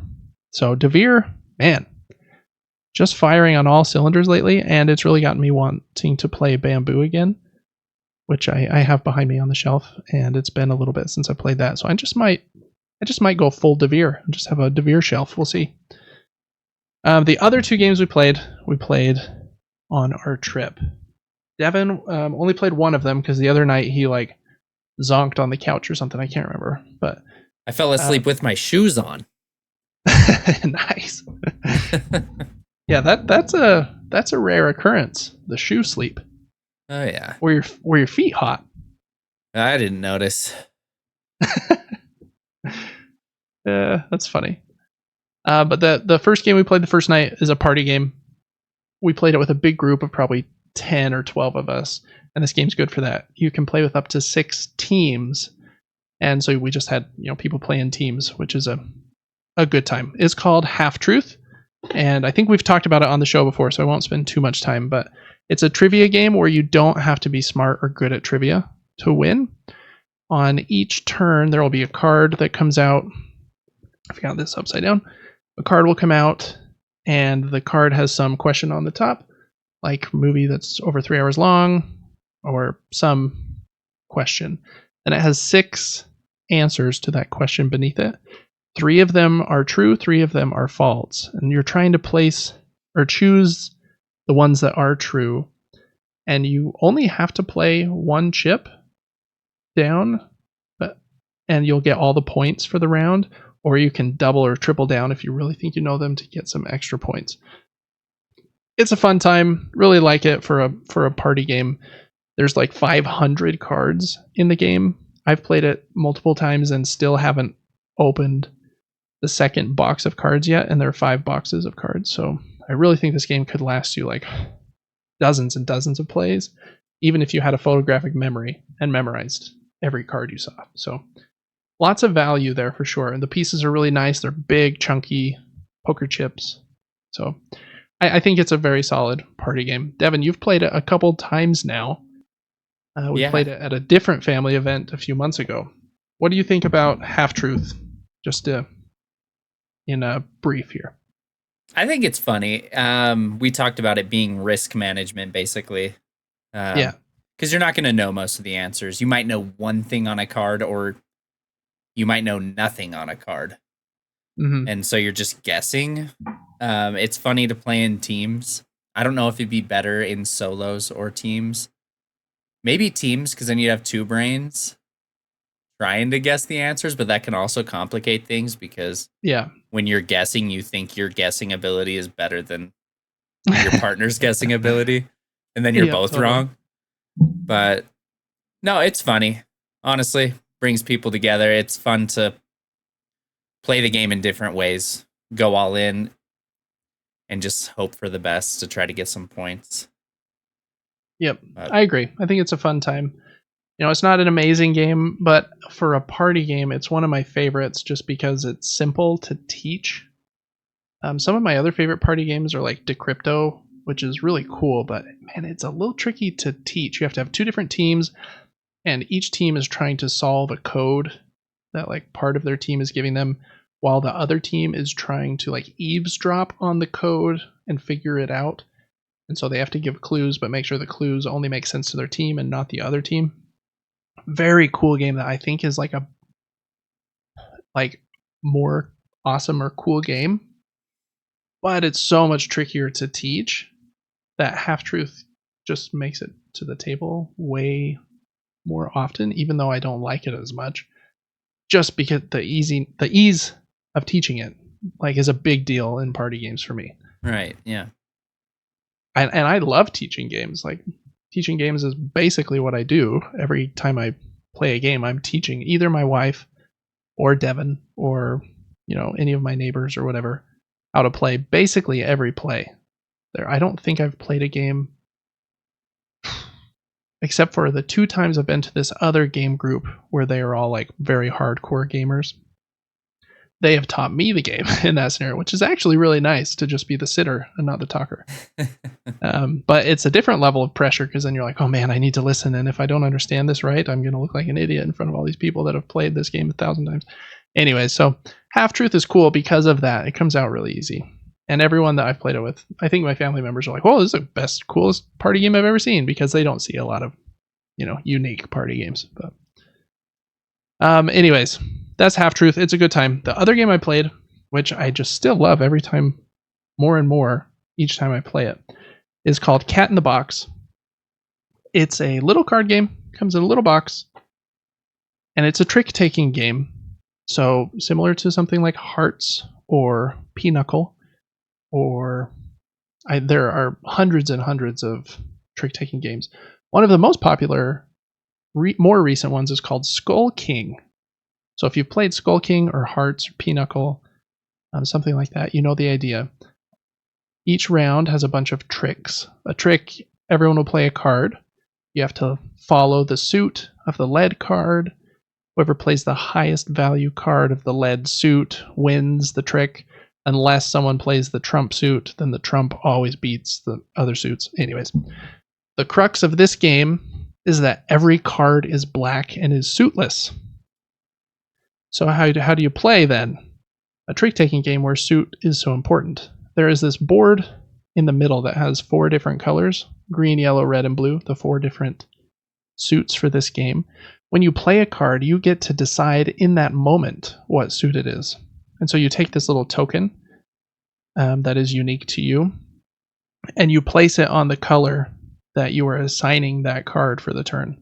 So if I wanted to play a blue 7, I would play my black 7 card and then place my token on blue. But you still have to follow regular trick-taking rules. So if Devin led the suit with yellow, and I decided I didn't want to play yellow, I wanted to play blue, I have to take a token off of my own individual board on yellow, because in trick-taking rules you must follow suit if you can. So in that moment I've decided that I have no more yellow cards in my hand. So I remove that from my board to show that I can no longer play yellow this round. And so it kind of messes with your head in like the way that a trick-taking game works. It follows basically the same rules, but since every card's black, you have to put tokens out to keep track of that, and that can be a little more tricky to teach. But it's super great, super awesome game. You get a point for every trick you win. You lose a point if you ever create a paradox, which is a weird scenario where if there are 5 of each number in the deck, there's only 4 suits. So if the red, blue, yellow, and green 5 have all been played, and there comes a point in the game where I have to play my 5 because I don't have any other cards that could be played, I have to play that card down, and there's none of that card left, so I've created a paradox. And so the round ends immediately. And then since I was the one that created the paradox, I would lose a point for every trick I won that round. So you have to be careful not to create the paradoxes. And then the only other part to the game is before each round, you bet on how many tricks you think you'll win that round. And if your bet is correct, then you get a point bonus. And your point bonus is the largest number of your pieces that you have segmented together, not counting diagonals. So you're incentivized to cluster your things together, to bet correctly, but then you're also incentivized not to paradox. It's a super awesome game. Cat in the Box is very popular if you like trick-taking games. One of the most popular ones of the last decade, I would say, in trick-taking. So very cool game. It was a hit there as well. And I think it was nice. One of our cousins that I don't think is especially, that's not a nice way to say that, I'll say that nicer. I don't think he would be great at playing a lot of complicated board games, had just come from a different family outing where they played Skull King. So it was a really easy transition in that way because I had just played one. So if you like trick-taking games, Cat in the Box is super awesome. That was a lot of games, Devin. We played a lot this week. Proud of us again. You played much more than I did, but yes. I mean, maybe in number because I'm hopping around all the time. You know, I played Baba Is You for like 4 hours. Then I played Animal Well. Then I played Sekiro for 2 hours. Then I played... Whereas Devin was like, oh, I played Fallout 4 for 90. And then I played Skyrim for 75. And Mass Effect you've already played for like 7. So, you know, just different playing styles, and that's totally fine. Alrighty, last segment before we go into our closing question of the week is we talk about the news that's going on in the board game and video game worlds. There is not much board game news this week, so we're going to lead with that. We already kind of talked about the Expeditions expansion that was just announced, and that seemed to be the big announcement this week that I could find. There was a couple other things I wanted to shout out, though. The first one, I didn't know that this existed, but this is a cool initiative. There's this project, or competition, I guess is the better word for it, called the Cardboard Edison competition. And basically, it's a competition for people to submit their board game designs that they've designed, but only games that haven't been published. Published means, you know, they've been printed and are available to buy, are eligible for this competition. So it's basically a whole bunch of game designers that maybe haven't had a game published or have before, but, you know, have some games that they're designing. They can submit these games to this competition. And it's an annual competition where they choose a winner and a first runner-up and a second runner-up. I didn't know it existed. Super cool initiative. The winner this year was a game called Crowded Frontier, which, looks really cool. Like a very solid worker placement game. Has this cool mechanism where you get to place a building out on the board in one of 9 regions. if you take a meeple from a region on the left side and the top of the board, you get to place a building where they would intersect, which is a little complicated, but yeah, it looked really cool. So I think there were, tons of games submitted. That one was the winner, designed by a guy named Miles Wallace, and it's an annual competition. I think you have to have your game submitted before January. So if you want to do that, you're much cooler and smarter than me, but I thought that was a cool thing. I'm guessing Miles Wallace and maybe even this game will probably be picked up and published now. That seems to be what has happened with the last few winners, at least. So that was cool. Wanted to just point that out as a cool initiative. And then last up, we're just going to go through Crowdfunding Corner. So these are the 6 games that I thought looked cool, interesting, maybe worth backing on crowdfunding this week.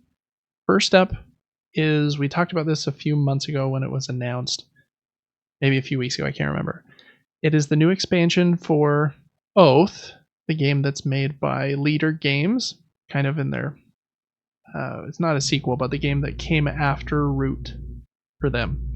And my neighbor has Oath. We keep talking about it. I think we're going to try and play it sometime soon, so I'm excited for that.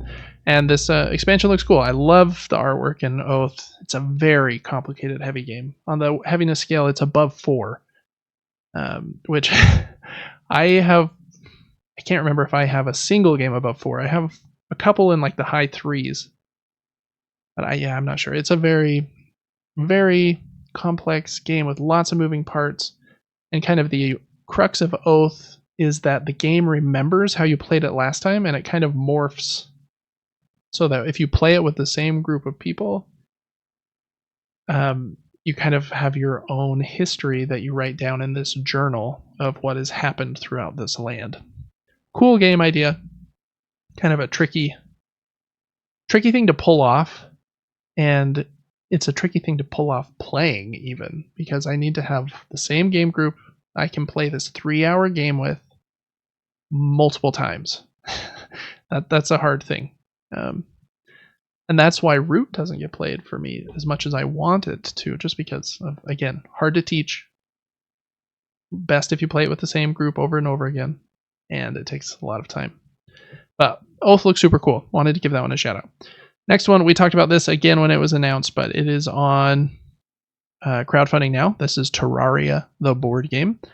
I was surprised. This game looks more complex than I thought it was going to. It's 120 minutes, which for most of these like licensed games, like there's a Minecraft game that's actually pretty solid. I bought it for our younger brother, played with him, really great. But it's like a 45-minute game. That's kind of what I was expecting for this Terraria one. But 2-hour game where you go about. It's a co-op game, so you're running around with your friends, mining stuff. There's all these cards that dictate what you have mined when you go down a mine. Upgrade your character with these really cool pieces. They're like transparent cards. I couldn't tell if they were like paper cards or if they were plastic or like resin pieces. I couldn't tell. But they have a piece of armor on them, and then the rest of the card is transparent. And so when you get new armor for your character, you set it on top of your character board, and then it looks like your character's wearing that armor, and since the rest of it's transparent, you can still see all of your stats and everything else. So I thought the components looked really cool as well. I couldn't tell too much else about the gameplay, but it looks really cool. You fight these cool bosses. I think there's 5 or 6 bosses in the box that you can kind of mix and match with the different scenarios. It's on crowdfunding through June 21st, so check that out, especially if you love Terraria, which I know has a huge following. I haven't played it more than 10 minutes, but those kind of crafting games aren't really for me because I like hopping around to so many different ones. All right, next up, actually the next 4 were kind of unique ones. I feel like a lot of games are being kickstarted in bundles lately. It's probably risky to like kickstart a single game, because if it doesn't get any interest, you just make $0. And so they're kickstarting a lot of these games in like, here's a bundle of 2 or bundle of 3 or 5. games that we are grouping together. You can buy one individually if you want, but we hope you buy the discounted price bundle of all 5 of them or whatever. And so that's what these next 3 are. So this next one is 2 tiny little card games. The first one is called Masters of Syrup, and the second one is called Downstream. They're from a company called Firestarter Games. And I thought the idea was really cool. They're in tiny boxes, 2-player card games, but they look like a little more intense and involved than just like, let's play Speed or Uno. I really like the idea. I think they look really cool. They have really cool art, and just looking at the game mechanisms, you have to like tap cards to like show that you're producing syrup or you're shipping the syrup or whatever in the first game, and then in the downstream game, the card that you take might move the canoe forward, and you can decide if you want to take the top card of the deck, or you can flip the deck over and take the bottom card of the deck. But once you've flipped it over and looked at it, you have to take that one, and then the canoe moves a couple of spots or something. So very cool ideas, and I thought the artwork, like I mentioned, looks really cool. So I hope that those do well.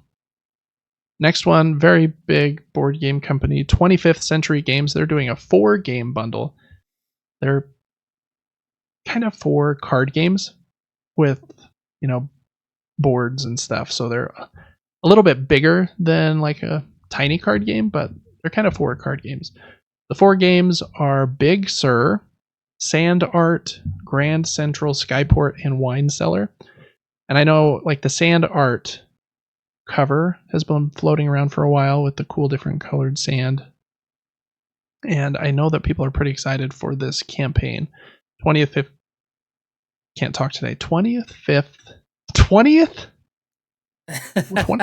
what 25th Century Games. They make really good stuff. What was I saying? 20th, 5th? Yeah, I liked it better, honestly. Yeah. Sounded like a fancier 20th, 5th Century Games. They make good stuff. So I think people are excited about this. They also have really great artwork. One of the games, the artwork is done by Vincent Dutray, who does amazing art in games.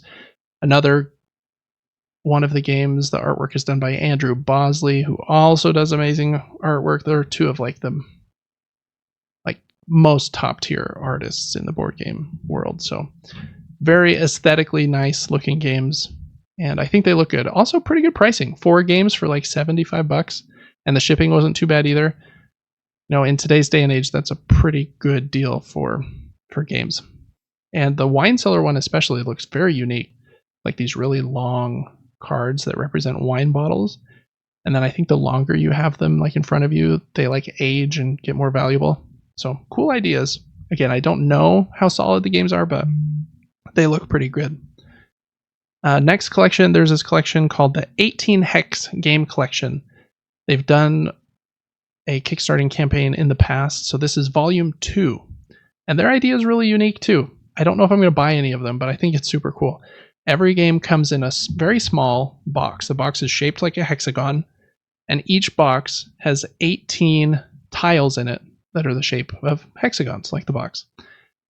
And so every game they make in this hexagon, what they call it, 18 hex series, has 18 tiles, and they start with that framework. Then they've made a bunch of games. They've made 12 different games in this series. And then again, you can choose, I just want this one or this one, or you can buy like just this volume 2 set, which is 6 of them, or you can buy this set and the volume 1 set for all 12 of them for a bigger discount. Very cool looking. I love games that are small, don't take up a lot of space. I have struggled at times with like how much variety can you really get out of always using like the same number of like game components. Like even Button Shy Games, who does the little card games and the little wallets. I think I showed one an episode or 2 ago. They have some really solid games, but then some of the other ones I'm like, okay, this game feels like that other one. Or this game, because how different can it be if you're using 18 cards? So I wonder what the difference will be there too, but the artwork on the games looks pretty good. So hopefully they've got some good variety in those volumes. Then the last one I wanted to give a shout out to is not really a board game per se. It's more of like a design system. It's basically Crokinole, where you can design your own rules and your own levels. So it comes with a bunch of pieces of wood that are little ramps or pins that stand up or cubes and blocks that get in the way. And then a bunch of discs that you flick. And then with all of those pieces, they include a bunch of like their recommended play sets. Like, okay, here, play with this set, and in this level set, your goal is to shoot the puck, the disc, off this ramp and land it in the cup. And if you do that, you get a point. And then in a different one, your goal is to knock down all of your opponent's pins, similar to like that cube game that we play outside in the backyard. And then you can just kind of, with all of those pieces, build your own kind of stuff. I think it looks really cool. I don't think I'm smart enough to build like anything good, so hopefully they have a bunch of like those pre-made sets that are like, yeah, use this and this is a cool game to play with that, and then use this and this is a totally different one. But I'm not sure how much variety they'll be able to fit into that framework. But the pieces look cool, and as someone who really loves Crokinole, I think that's a cool idea to try and take like a big outside game like something like Cube and fit it on a tabletop. So that was the last project that I wanted to give a shout out to. Some cool projects this week, Devin. Of those 6, which one is your crowdfunding corner pick of the week? Oh, that's tough for me. A lot of those had cool art styles and cool game pieces. The one that I might highlight for me is the Terraria. Yeah, it looks cool, huh? Yeah, it really, really does. It reminds me of the game from last week, the Children of Morta board game that was based on the video game that had the very unique like pieces. And so I feel like some of these companies are doing a really good job at translating a video game into how can we make this a board game, and then make it a board game that's cool and has like some unique hook to it. So I think that's a great choice. Thanks. Some very cool ones. There are hundreds of games in crowdfunding every week, so I can't, talk about all of them. But those ones were the ones that stood out to me as I was scrolling around the interwebs. All right, last up, we've got the video game news of the week. I didn't forget it this week. Like I thought you were going to. I was ready. I was like, oh, he's going to the end segment. Yeah. Quite a bit of video game news this week, so we'll try to go a little quick. First up, we've had a lot of rumors this month about Sony holding a state of play or showcase, and they have finally announced that they are doing a state of play. That state of play is going to be tomorrow from when we are recording, so we'll have to talk about all the stuff that they show next week. If our podcast ever does get big enough that like people would want to not be a week behind on this knowledge, then we would record a pickup tomorrow. So basically we'd record the show today and then record for 45 minutes more tomorrow, and then I would combine them before it posts on Friday. But tomorrow is my 11th wedding anniversary, so I'm going to be busy. And I don't think anyone listening at this point is going to be that like sad about us being 5 days behind on this announcement. So we'll talk about everything they do announce next week. Let me tell you what the details they had in the post. They said it will be 30 minutes long and focus on 14 plus games, whatever that means. So it's going to focus on 110 games, and their quote there is updates on PS5 and PS4. Man, I'm struggling to read things today. Updates on PS5 and PSVR 2 titles, plus a look at PlayStation Studios games arriving later this year, end quote. So first things that tells me, this is a state of play, this isn't a showcase. They're not going to talk about the PS5 Pro, right? It's probably not smart for them to anyways, because the moment they say anything about that thing, nobody's going to buy a PlayStation 5. At least for a while, till they figure out like what the thing's going to cost and when it's going to be out. And so they probably want to hold that as long as they can, and then late summer they'll be like, oh yeah, next month we're releasing this new thing. That seems to make sense. Next thing it kind of points out to me, since it's not a showcase, kind of makes me feel like they don't have any huge games that are going to hit this year. That also matches what I think their CFO guy, I forget what his name was, said in their financial earnings, that they weren't expecting any like huge profits until their next fiscal year, which starts in April of 2025. But then they were expecting, some big games to drop then. So it seems like they'll probably have a few small small game or two from Sony first party this fall. And that probably matches the quote there, a look at PlayStation Studios games arriving later this year. But nothing big. The next thing that makes me think is that Wolverine is probably not coming out this year anymore. When they first announced the Wolverine game, which is being made by Insomniac, who makes Spider-Man and Sunset Overdrive and Ratchet & Clank, they announced that it was going to be 2024, I believe, unless I'm remembering incorrectly, but I think it was going to be. That doesn't seem to be the case anymore, or else I don't think their CFO would have said that, hey, we're not expecting this Marvel game to sell super well.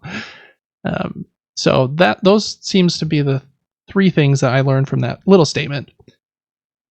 So we'll see what they announce tomorrow. It's at 4 o'clock Mountain Time. I think that's 3 o'clock Pacific Time. And the audience will have a little bit of a heads up on us, even if they follow social media. I thought maybe we could just mention a few predictions. It seems like God of War Ragnarok has kind of been leaked as the next game that's coming to PC. And so that'll probably be announced there, I would imagine.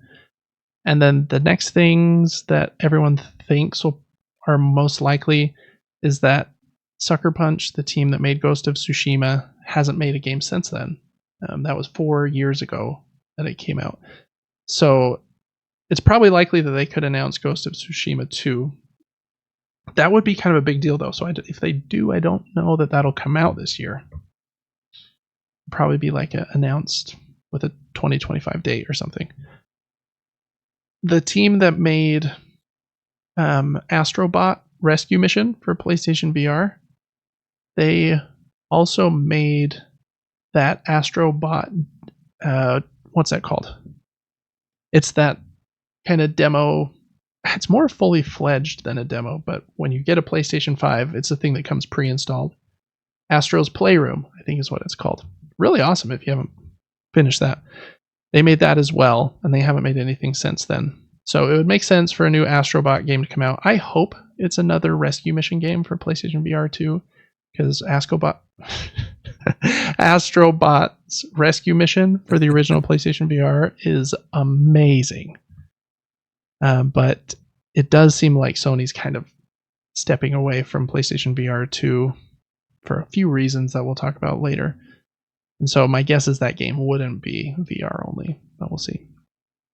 And then Sony Bend, they haven't released a game since Days Gone, which I think came out in 2019. So it seems like they would probably be ready to show something as well. So we'll see. We'll see what is announced next week, and maybe those 3 predictions from David will be terrible ones, but we won't know till next week. Anything that you would love to see at the State of Play tomorrow, Devin? I'd like to see Starfield come to PlayStation tomorrow. Nice. Yeah, just a shadow drop. It's out today. Yeah, it's out today. Yes, please. Yeah. No, I honestly have no idea.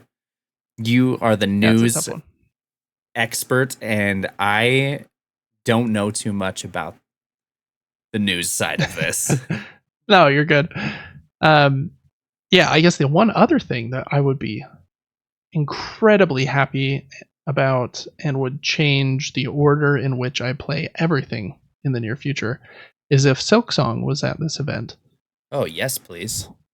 The Silksong has traditionally been shown at Nintendo's stuff, so it might be at Nintendo's conference in June, but who knows? It seemed like Nintendo kind of had a deal with them, but then like a year later they announced, yeah, it's also coming to Xbox day and date, and then like 6 months later they announced, oh yeah, it's also coming to PlayStation day and date. So I don't know where it will be. It could be anywhere. Or it could be nowhere. It could not exist at this point. Yeah. But if Silk Song is shown tomorrow, I'll be very happy.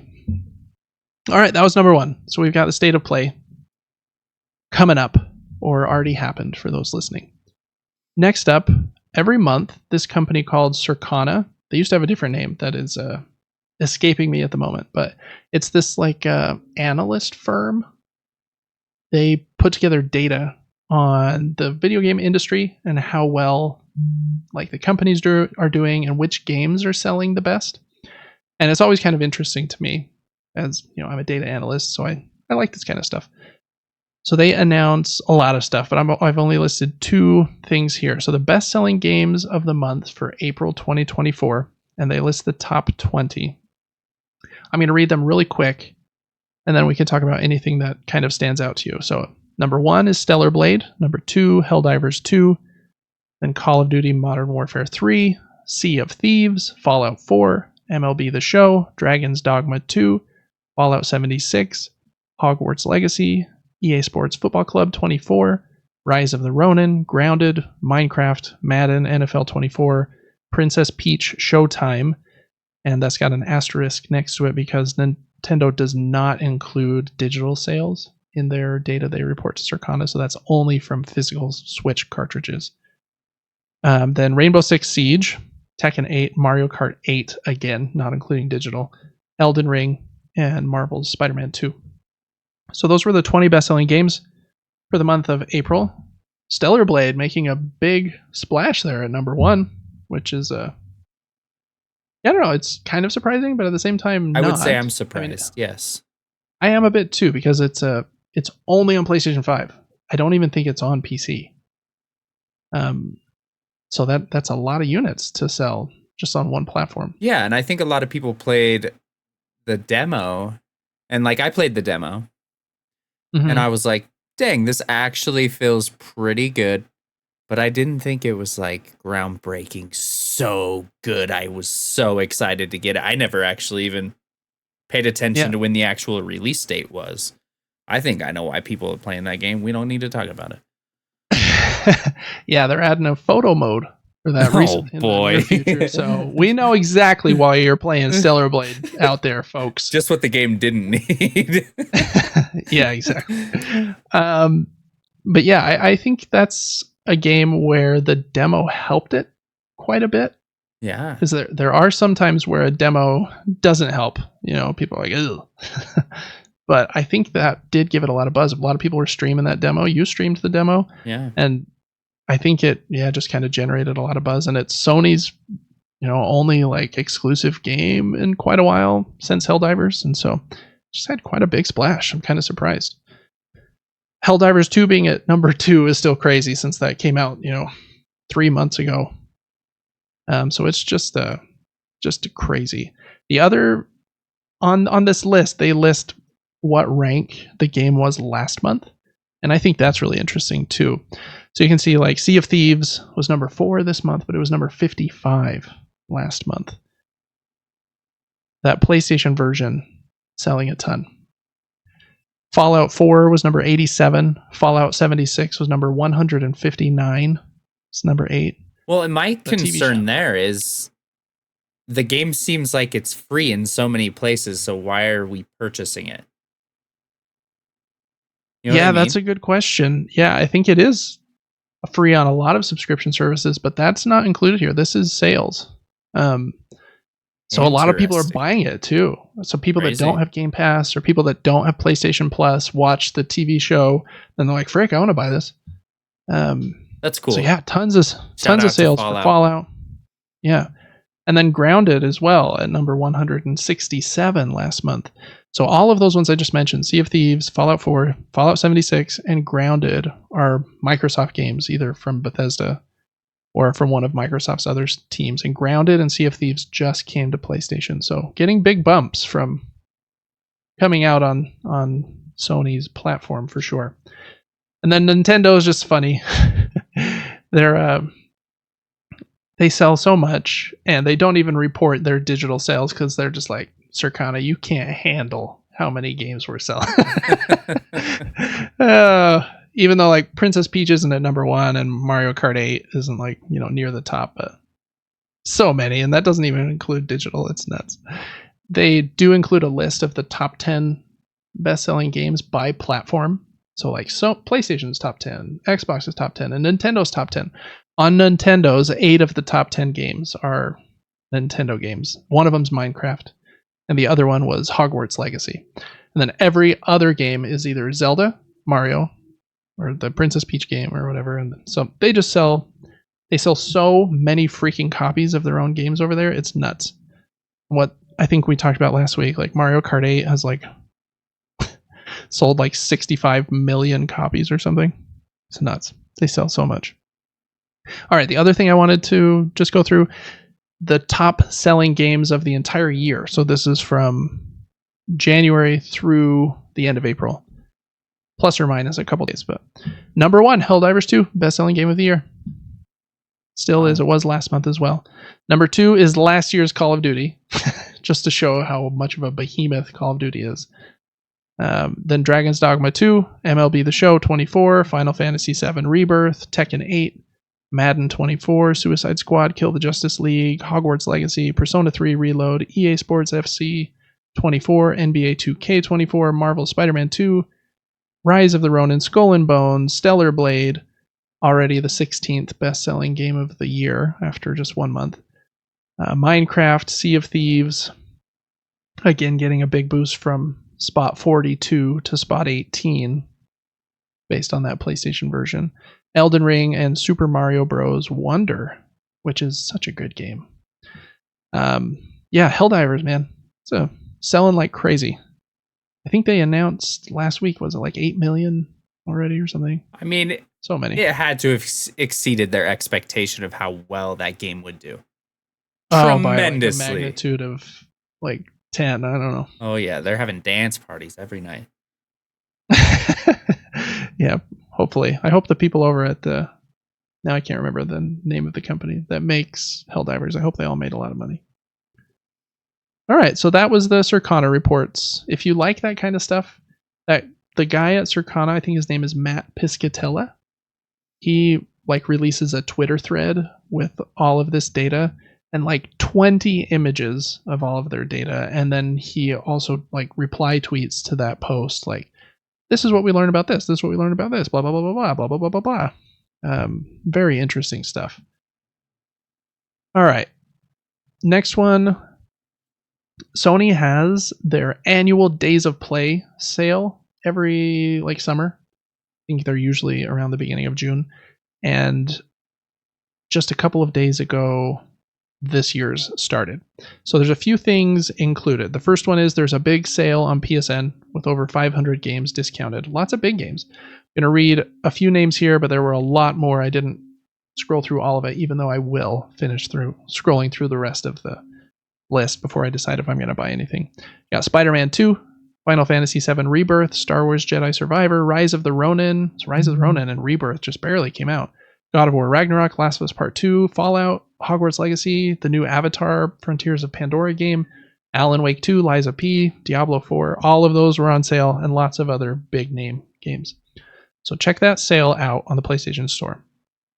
The next thing, they also have sales on PlayStation Direct, and sometimes Amazon and other retailers match these discounts. So you might see these prices other places too. You can get $50 off a PlayStation 5, so that's $400 for a digital one or $450 for a disc. I still think Costco's bundles beat that price sometimes because they usually come with here's a game and an extra controller. Wow. Costco is just the best for that kind of stuff. You can get $100 off a PlayStation VR 2 or a VR 2 bundle, so the base bundle would be $450 instead of $550. $15 off DualSense controllers and $10 off, what are they called? The covers. So you can change the color of your PlayStation with the red and blue covers. You can also get 30% off PlayStation Plus if you're a new subscriber. They don't like us that have subscribed for years. And if you upgrade from Essential to Extra, you can get a $25 not dollar, 25% discount on that upgrade. If you upgrade to premium, you can get a 30% discount on that upgrade. Really kind of a bummer that, people like me who have been subscribed forever, I'm on the premium tier. Like, why not give us a discount? It's like cell phone plans. It's like internet and cell phone plans, exactly. It is, yeah. Frustrating stuff. Very dumb. I don't use all the premium perks either, so I might downgrade to extra this next year. We'll see. But anyway, so there's those discounts as well. Then they have some bonus games that are coming to their different PlayStation Plus services. So there's 4 bonus games coming to PlayStation Plus Extra. The first one is Dredge, and it's out right now from May 29th. Game is really cool. Has a movie based about it, a board game inspired by it. So it's I already mentioned the movie, right? Yeah, movie. It's a really cool fishing game, kind of a creepy vibe. Lego Marvel Superheroes 2 from May 31st. Cricket 24 if you live in Europe or have watched the Cricket episode of Bluey, which is the only item cricket related I have ever seen in my life is the Bluey episode. And in the Teenage Mutant Ninja Turtles movie, I think Casey Jones pulls out a cricket bat to hit Raphael in the face. Those are the only 2 cricket things I've ever seen. You ever seen cricket? I think, was there a cricket in Pinocchio? Yeah, there was. Yeah. Yep. We don't know anything about cricket in America. That Cricket 24. Oh, you were talking about the sport. The sport. See, we don't even know if it's a sport or an insect. Sorry, I was zoning for a second. It's all good. Oh man. So that if you like cricket, that game will be on Extra on June 5th. And then on June 7th, Grand Theft Auto San Andreas Definitive Edition. Then some bonus games coming to the premium tier of PlayStation Plus. This first segment is really cool. It seems they have a new PlayStation 2 emulator that they're going to be releasing games for PlayStation 4 and PlayStation 5 through this PS2 emulator, which is cool because it hopefully signals that we know they've been working on this initiative for a while, but hopefully a PlayStation 3 emulator will one day before I die finally come to these platforms so that I don't have to stream PlayStation 3 games, but I can actually download them and play them directly on the console. That would be the best thing ever, since the PlayStation 3 had such an awesome library of games. I have so many of them, but I don't want to go get that thing downstairs and plug it in. I don't know. Anyways, that's not what we're talking about right now. PlayStation 2 emulator. There's 3 games. I really hope the emulator is solid, runs the games well, and I really hope these games have trophies. That would be cool. They have added trophies to a lot of the games, like the Ape Escape, for example, version that came out a few months ago. It had trophies, and so I hope they add them here too. Some cool games. The first one is the one I'm most excited for. Sly Cooper and the Thievius Raccoonus is out on June 11th. I really love Sly Cooper.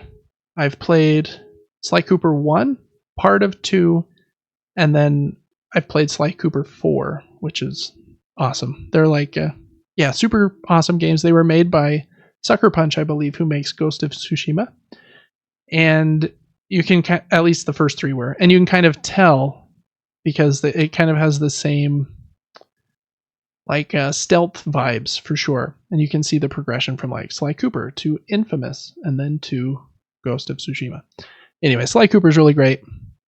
Kind of has a kids game aesthetic, Ratchet and Clank kind of vibes. Really great. Next one is Tomb Raider Legend. I don't know a lot about this game, but Tomb Raider, they were always a fun time. And then Star Wars The Clone Wars. All 3 of those on June 11th. All right, next there's some bonus PSVR 2 games. It looks like all of these on June 6th. There's 5 of them. Ghostbusters Rise of the Ghost Lord, Walkabout Minigolf, Synth Riders Before Your Eyes, and The Walking Dead Saints and Sinners Chapters 1 and 2. I think that Saints and Sinners game is supposed to be pretty solid, and Before Your Eyes and Synth Riders as well. So if you have a PlayStation VR 2 and haven't already purchased those, you got some cool new games to play as of June 6th. I would love to get a PlayStation VR too.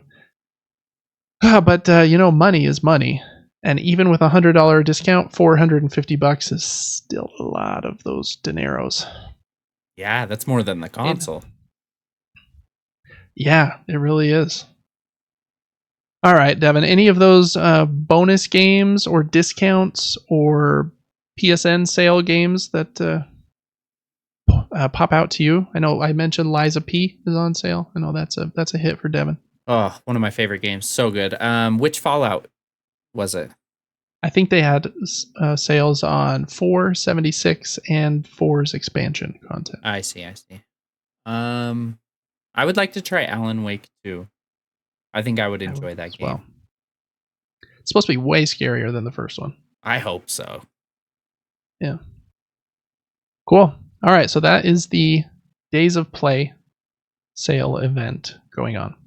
So if you've wanted to get a new PlayStation, you can get a discount. PlayStation VR, discount.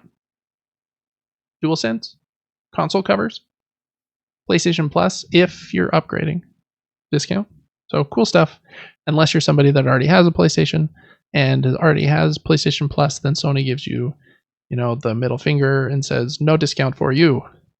And here we are. All right, next up, talking about PlayStation VR 2, Sony has submitted a certification in Korea for an adapter for PlayStation VR 2 to work on PC.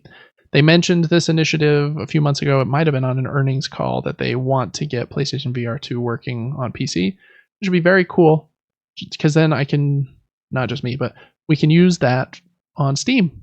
Play, what's the Half-Life Alyx is a Steam exclusive, I believe, that is supposed to be one of the best VR games ever made. So it'd be really cool to play all the great PlayStation VR games, but then play all the VR games that are on PC as well. I really hope they can get that adapter, $10, $20, that would be cool. Knowing Sony right now that wants all the profit and doesn't have like a very strong Microsoft competitor at the moment, they might be like, oh yeah, you want an adapter? How's $99.99 sound? Oh yeah. I'm gonna be like, oh yeah, it sounds about as good as my PS Plus discount, yo.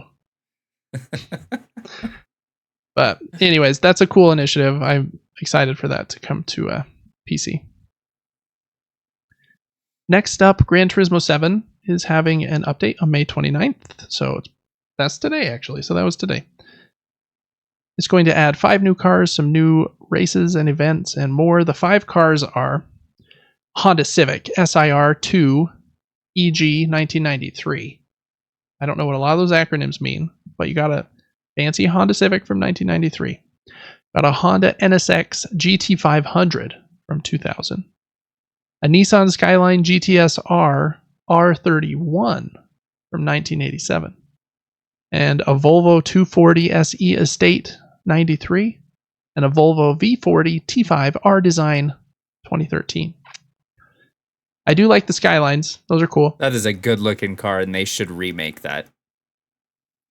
Yeah. That'd be sweet. This one from 1987, though. That's before I was born. Yeah, I don't really know what that looks like. Yeah, I'm going to look that up. But yeah, they are very faithful with their car redesign. So they like choose, we're not just remaking the Skyline. We're remaking the R31 version of the Skyline GTS R, and specifically the 1987 version. A little nuts, but for people that love Gran Turismo, they are continuing to release those free car packs. So that's cool. Alrighty, next 2 are just quick updates. It seems like a couple games that have launched recently are off to pretty strong starts. Multiversus, we just talked about, just came out, and it has over 110,000 Steam concurrents, I think, in this last week, which is a pretty high number, and that only counts Steam. That doesn't count the players on PlayStation and Xbox. I don't know if that game's on Switch. I would imagine they probably tried to put it there. So there's probably, I don't know if I would say double that, but maybe double that many people playing it, which is a pretty big number. So they might be pretty happy with that. Not 100% sure, but it seems strong. And then the next one, X Defiant, is Ubisoft's biggest Tom Clancy free-to-play first-person shooter. And the number that they've announced is 8 million unique players, which is a little misleading because a unique player could be somebody that like downloaded the game, hit like try tutorial, and then played for 30 seconds. But that is a big number regardless. So I don't know, that game might be off to a bigger start than I thought too. Free-to-play games, man, they have a big reach, and as long as the game looks half decent, it seems like you can get people in the door, to download the game or try it out. But can you keep them? Can you get them to pay money? Those are probably the two tricky parts. So, anyways, those two games seem like they're doing pretty well. Last bit of news. This is in our movie and movie and TV show segment. And this is the only item in that segment today. In The Last of Us Part 2, there was a character named Isaac. He is the leader of the Washington Liberation Front, which they call the Wolves in the game. Cool little tidbit here. The same actor who played him in the game is going to be playing him in the show. So he'll look and sound exactly the same. I like it when they're able to do that. Yeah, it's super they cool. didn't do it for Joel and Ellie, but they did throw Troy Baker and Ashley Johnson, who play Joel and Ellie in the video game. They put both of them in the TV show as other characters. Ellie's mom, and I can't remember who Troy Baker was. He was a character in one of the cities. So really awesome that they're giving those actors kind of some more work and letting it stay true to the character that they played in the show. Really excited for that show. I really hope it launches in like January or February and not like October of next year. Yeah, that game and show are so great. I'm excited to see how they handle it too, because this game is way more like intense than the first one. As far as like crazy twists and turns and story moments and like, oh my gosh, I don't know if I can watch this. So we'll see how they handle it. There's a lot of things. A lot of people are thinking that, I don't want to spoil like anything, that they're going to change the timeline so that certain events don't happen when they did in the show. Or there's kind of the Abby Ellie structure at the end of the game where they do like 3 days with Ellie and then 3 days with Abby, I believe is the structure and during that segment, and that they might just instead like intertwine their stories day after day or something. So lots that they can do there because they were so kind of creative with the timeline last time. I wouldn't mind if they stayed exactly how it was because it hit pretty hard. So really excited for that show. All right, that is all the news, Devin. We did it. I think that's a wrap. Any other board game or video game things you want to talk about before I throw my last closing question at you? Supercell released their new game today. Oh, I saw an ad for Squad that. Busters. I played the tutorial for about 5 minutes, realized it would never be as good as Clash Royale, and turned the game off. It looks a lot like the other Clash Royale game, in my opinion. Brawl the one Stars? that are, yeah, Brawl Stars. Is that what it played like, or did it play different? The art style is very similar. The movement style seemed similar, but I tried it for 3 minutes, so I'm unsure. Yeah. It seemed like a shooter kind of game with special abilities like that, though, right? Where you're moving your character in a squad of 2 or 3 and like trying to do damage to the enemies. Was that? Yeah, right? Like collecting chests or cutting down trees. I don't really know. I don't know. It's crazy. Our younger brother was saying that Brawl Stars is like huge in his high school right now. And I'm like, really? People playing this game on your phone where you have to play it with touch controls? Yeah. Like that seems awful. But this might be old man yells at cloud a little bit here, but it is cool that you can like connect a PlayStation 5 controller to iOS devices now. So hopefully you can play those with an actual controller. Because I think I would jump off a bridge if I had to play that with my thumbs on the screen. It's probably not as bad as I just made it sound, but that was me being a little hyperbolic.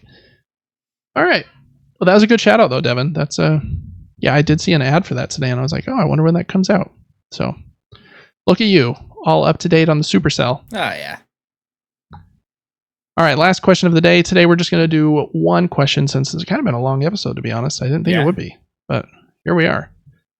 Question of the day. What is your favorite game or the best games that you've played that you did not think you would like? This is a tricky one, especially for someone that is crazy like me, because I do so much freaking research before I buy a video game or buy a board game. Probably because I'm not like a billionaire, and so like when I see $70, I'm like, oh frick, if I'm gonna spend that, I gotta make sure first. Or a board game, it's $50 plus shipping or whatever. I'm like, I gotta make sure first. And so I'll watch videos and stuff, and so I don't play a game or buy any games often that I'm like, oh yeah, I'm not gonna like this. So a little tricky, but I have a few answers for this question. And I can start if you would like, or if you've got a couple you want to start with, we can just kind of hop back and forth again. So you tell me who you want to start today. I'll start. Let's see. Cool. How many answers you got? You want me to read multiple off or just one at a time? I've got 6, but I've got 5. We don't have to do. Oh, nice. Well, maybe I'll start then. Yeah. And then we'll just alternate. Okay, my first one is a video game. I struggle with turn-based video games, and sometimes I struggle with games that are, I don't know how to say this in a way that doesn't sound like racist. I don't mean it racist in any way at all, but games that are too Japanese. And I think people know what I mean, right? Stellar Blade kind of comes to mind for like a naked in Japanese way. I just mean Japanese in this setting. As there's this, in recent years though, I've started to turn around to liking some Japanese entertainment, and I've repented of my ways. I should have liked it earlier probably, but I really like Studio Ghibli movies, really well done anime. I've mentioned a couple times on the show I really like Attack on Titan, and I'm sure there are other anime I would like. They are so long and such a time sink. I don't let myself get too. I'll only try them rarely because I'm nervous it'll take over my whole life. Anyways, that was a little bit of a preamble to the fact that I was a little nervous to try this game called Ni no Kuni. Ni no Kuni is basically, I don't know how to explain it. I think that Studio Ghibli did the art for this game, so it's very pretty. And if you took that and put like an emotional story in it about a boy who's, spoiler for the first 30 minutes, whose mom dies, and he's really sad about it, and then mixed in like Pokemon, and you have to capture creatures and then go on this big journey to try and save your mom, and there's a witch involved and all kinds of magical stuff. So it kind of has like Spirited Away vibes where like, oh, I'm meeting a weird character and then I'm going to meet a witch, and there's all kinds of stuff like that. So I don't like turn-based games. I had struggled with Japanese stuff, but man, Ni no Kuni rules. Super awesome. It's turn-based, but not fully. You get to move your character around this like little circle space and then decide which of your little Pokemon type creatures you're going to have out fighting at the moment. So you'll like set him out and then tell him, okay, go do this attack. And you're running around collecting stuff. So you're controlling your character the whole time with the stick. So there's a lot of like active stuff going on. It's not just I tell him to do tail whip and he goes over there and does it. And then you're upgrading those creatures, and there's like 150 different ones in the game that you can catch and tame. And then you have to feed them like candies and stuff to teach them new moves and stuff. And then the story, I didn't get like super deep into like, I'm going to make the best Ni no Kuni creature builds in the world. I was mainly playing it for, this is like fun, and the story is really cute and well done. And so I didn't like 100% it, but I did finish it. Very, very good. Loved it. And yeah, highly recommend that if you like Studio Ghibli, stuff like that, and are looking for an RPG game that you can probably beat in 40 hours. But if you want 100%, it'll probably take you 80. It's really cool. It even, after I played that one, I was so into it, I played number 2, like started it the next day. And it is also awesome. It's quite a bit different. There's no like creature taming. and it's a lot less turn-based. So it's like I have a sword and I'm smacking stuff. So it's a lot more action-based, actually. And still awesome art, really cool story about like this. And as I say this, it's going to sound dorky, but this clan of rats takes over your city, and you're the prince, and they like kill the king and throw you out of the city, and so you have to like run away and then try to fight your way back to get your throne back, and you build up like this kingdom. Man, Ni no Kuni 1 and 2 rule. They're so good. So if you haven't played like either of those and are looking for a good JRPG, even if you don't like turn-based games, even if you've been turned off by Japanese stuff before, very solid. Highly recommend. And Ni no Kuni 1 has been remastered, so it's on PlayStation 4 now instead of PlayStation 3. Runs great, and then Ni no Kuni 2 always was. So that was my number one. That was a long one, Devin. Yeah, I played 1 or 2 of those as well. It was fun. The art style was cool. I hardly remember it, but I know I played it. I don't know. I was gonna say. I just remember running around for a bit. That's cool. And I remember the combat and all that. Yeah, love that game. Speaking of characters whose families just died, and it was sad. And this answer probably fits the description of the question the best for me. Out of any of my answers, as far as what games I thought I would hate that I ended up loving, my number one is going to be What Remains of Edith Finch. Oh, great one. What a strange game. It's such a unique game that I never thought I would dabble in at all. Like, there's no action. It's basically just storytelling, secrets about learning about your ancestors or something. And you do the most strange things in that game. It's like, here, just sit on this rope swing and enjoy this view and this music. Or why don't you should cut dead fish for a while. And just really, really random tasks, but it's just ends up being a beautiful story. I think people have hinted at the main character what like being pregnant or something the whole game. There's like all the I don't know. Super deep story and beautiful.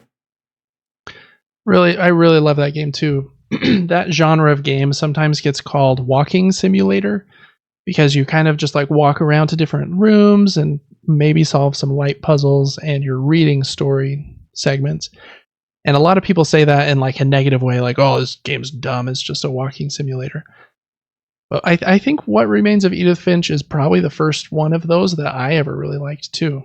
And after playing that one, I've played a couple more. Tacoma is one I played recently that's in a space station. So it's like in space, some zero gravity segments as well. Also very good.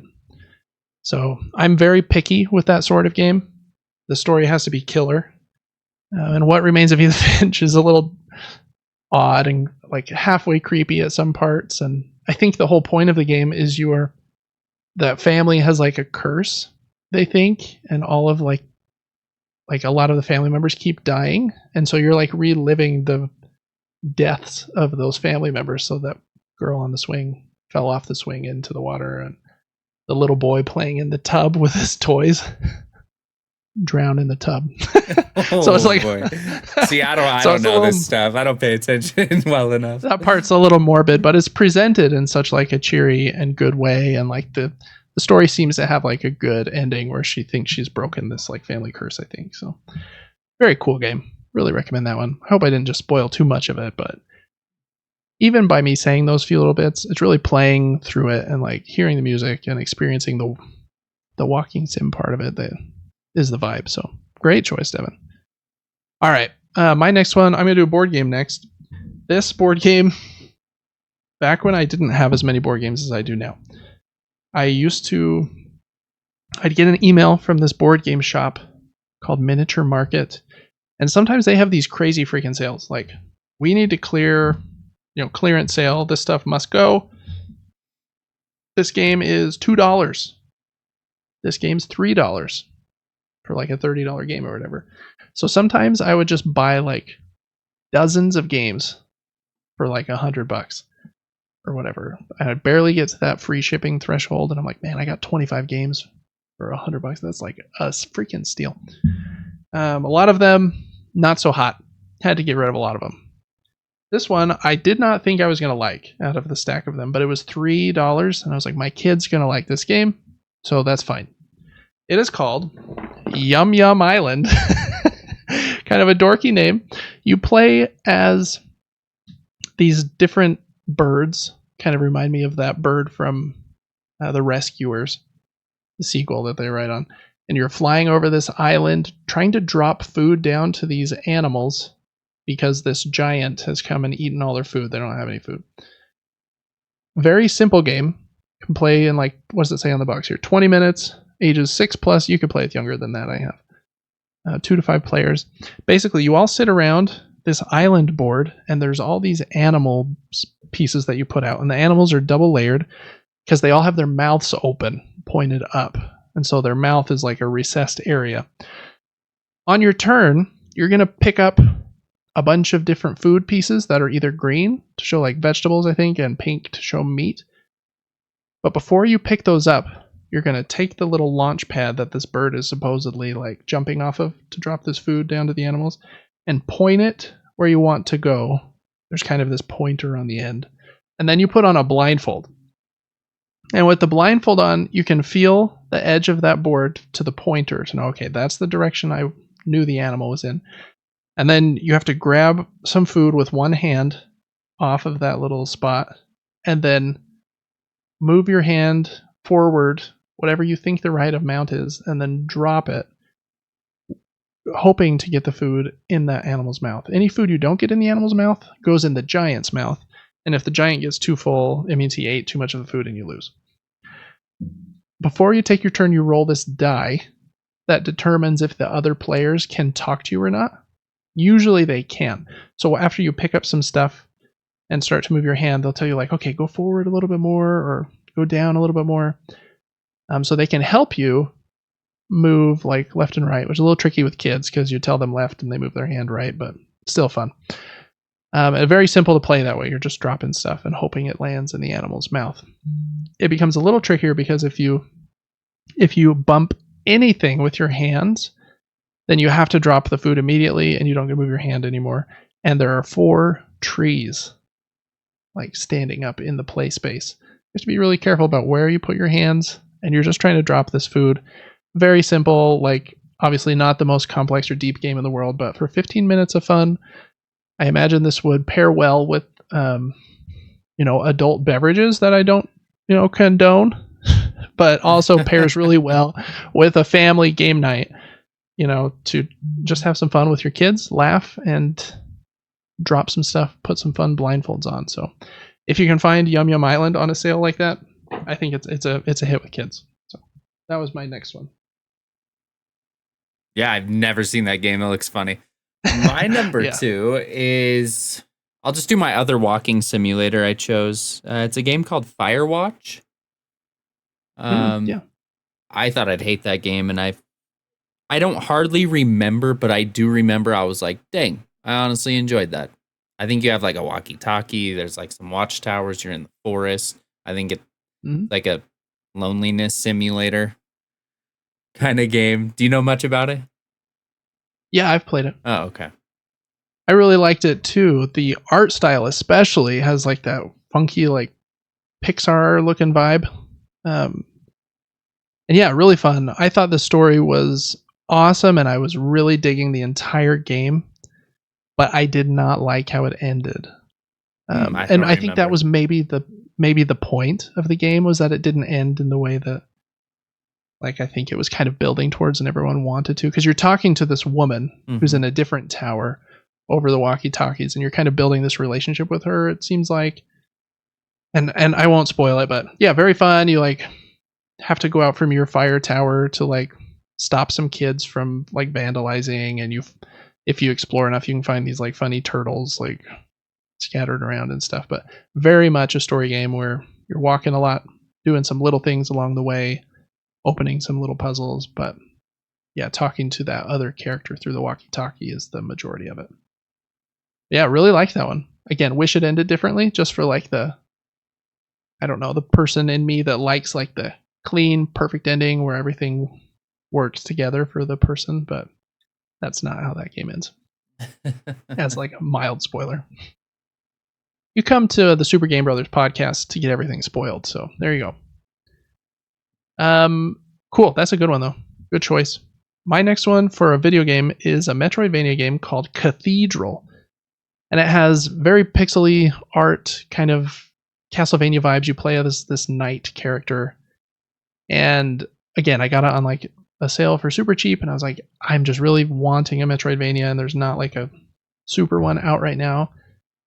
I see the super indie one. I'm gonna try it, and man, so good. It's probably like my third or fourth favorite one ever that I've played. Music just like slaps. It's a little simpler than like Hollow Knight and Ender Lilies that I talked about last week, but man, it's difficult. Some tough boss fights and some really tough platforming segments, and the map is like freaking huge. Like so much more game there than I thought there was going to be. That game, I played it on PlayStation. I think it's also on the Evercade, which is this really cool like handheld thing that you can buy cartridge packs for that has like retro indie games on it. So it's not a ton of places, but I think it's on Steam, it's on PlayStation, and I think it's on the Evercade, which is kind of cool for it to be there. So check out Cathedral if you need a Metroidvania game to play. I think it's it's not like super innovative or anything, but it's very solid for what it is. Okay, my third one is unique. It doesn't really fit the mold perfectly of the question we asked, but Super Mario Kart owned this genre for a long time, and I'm sure I was excited to play this game, but I am gonna pick Crash Team Racing. Just once you've played Mario Kart, you're like, no other racing games that are like this are gonna be as good, but Crash Team Racing was so freaking goated, and we got so sucked into the game, and the powers were cool. It was just different than Mario Kart. We ended up replaying the game so much. We tried to do the time trials. We found all the shortcuts in the levels. And just a different feel. The drifting's different. And the characters from very nostalgic Crash Bandicoot games growing up are amazing. You can play as a tiny baby polar bear, which is amazing. Yeah, that one is great. Yeah, it's tough. You think about like what's the best kart racer like ever. It's probably hard to beat Mario Kart 8 just because it's got like 100 levels and it's been refined for like a decade. But as far as like one that was made by a team in like 9 to 12 months or however much time Naughty Dog had, and it's a genre that they don't usually make, Crash Team Racing is like super, super, super great. That drifting is really unique. You have to like, you hold one of the triggers and then have to tap the other one on these intervals as you're drifting to get like little boosts. You have to watch this little like boost meter and try to hit it at the right moment to get the most speed out of it. So yeah, it's a little bit more involved and difficult, I would say. Mm-hmm. And I don't know if your character moves faster than in like Mario Kart, but it feels like the racing feels faster in my opinion. Super great. The remake is also really, really good on PlayStation 4. Super good. Love that. My next two I've talked about on the show before. This one I've talked about on this very show, and I think I've shown it twice on this episode. Sand. I don't generally like pick up and deliver games. I bought this one that I thought I was going to love. It is a post-apocalyptic pick up and deliver game, kind of with a very similar to Mad Max vibe. It was called Wasteland Express Delivery Service, I believe. And man, that one just did not vibe or click with me like at all. But Sand is, and as I've started to like figure out what my board gaming tastes are, Sand is a Euro game. Euro game where you're trying to be efficient, convert resources. It's a puzzle, and man, Sand's just great. It's definitely the first pick up and deliver game I've ever loved, and I was really nervous because I was like, do I even buy this game? Because like it looks great, and I like DeVere's other couple games I've played, but I have never liked one of these. So I was really nervous to even buy it, but super glad I did. Sand rules. That's all I'll say about that since I've talked about sand a lot. All right, my number 4 is Luigi's Mansion. Thought I'd hate that game. I really did. I was like, I'm not gonna enjoy this game. But that game was so fun. There's so much going on. You have a vacuum and there's explosions and different mechanics to like pull curtains off walls and find extra little secrets and keys to get through gates. And I don't remember too much about the game, but I remember I was like, dang, I actually really enjoyed this game. And I love horror things, and it's a very cartoon, scary, spooky game. And so, yeah, Luigi's Mansion sits at number 4 for me. Yeah, good choice. I love that one too. Which one did you play? Did you play the third one? There's more than on one. Stream, maybe. Yeah, the first one was on GameCube. Second one, can't remember. Might have been on 3DS. Oh no, I played the most recent then. Okay, you played the Switch one, the Luigi's Mansion 3. Okay, that one is cool. My kids, I mean, I probably got 2/3 done with that game, and I didn't finish it. Man, my kids really love that game, and it is surprisingly long. Like, I mean, unless you like super mainline it and don't get lost, like my kids get lost a bunch and try to find every little thing. But I think there's basically a boss on every floor of this hotel, and each time you beat the boss, you get the next elevator button number that takes you to the next floor. And I think there's 15 floors. Wow. So yeah, that game is really great. Really great. Again, if you like puzzles, not too much combat, but the way that you like, suck up the ghosts into the vacuum is fun. And each boss is like its own little unique puzzle. Very, very good choice. Love that. All right, my last video game of this list is another game that I didn't know if I would like. Again, just kind of going back to that Japanese theme where I had been picky with those and hadn't found a ton of them that I loved. And then I generally like action in my video games, and so reading a lot of text is not usually my favorite thing. And so visual novels I haven't really jived with sometimes, but I tried Phoenix Wright out last year in its like remastered collection, which contains the first 3 Phoenix Wright games, I think. And man, so fun. Basically, you play as this attorney. I don't even remember if you were an attorney or if you were just somebody that was there that day and they pulled you into the office. But you play as an attorney, and you have to solve all of these cases. I think each game has 5 cases in it. And in a case, there's usually like a murder or something stolen or something. And you have to go to different locations, interrogate people for evidence.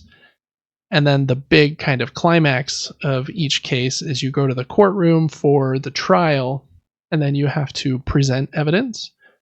You have to like call witnesses to the stand and then ask them questions. And then the other attorney, it would be the defense of the person up there, is like trying to also question them and like get your evidence to contradict itself.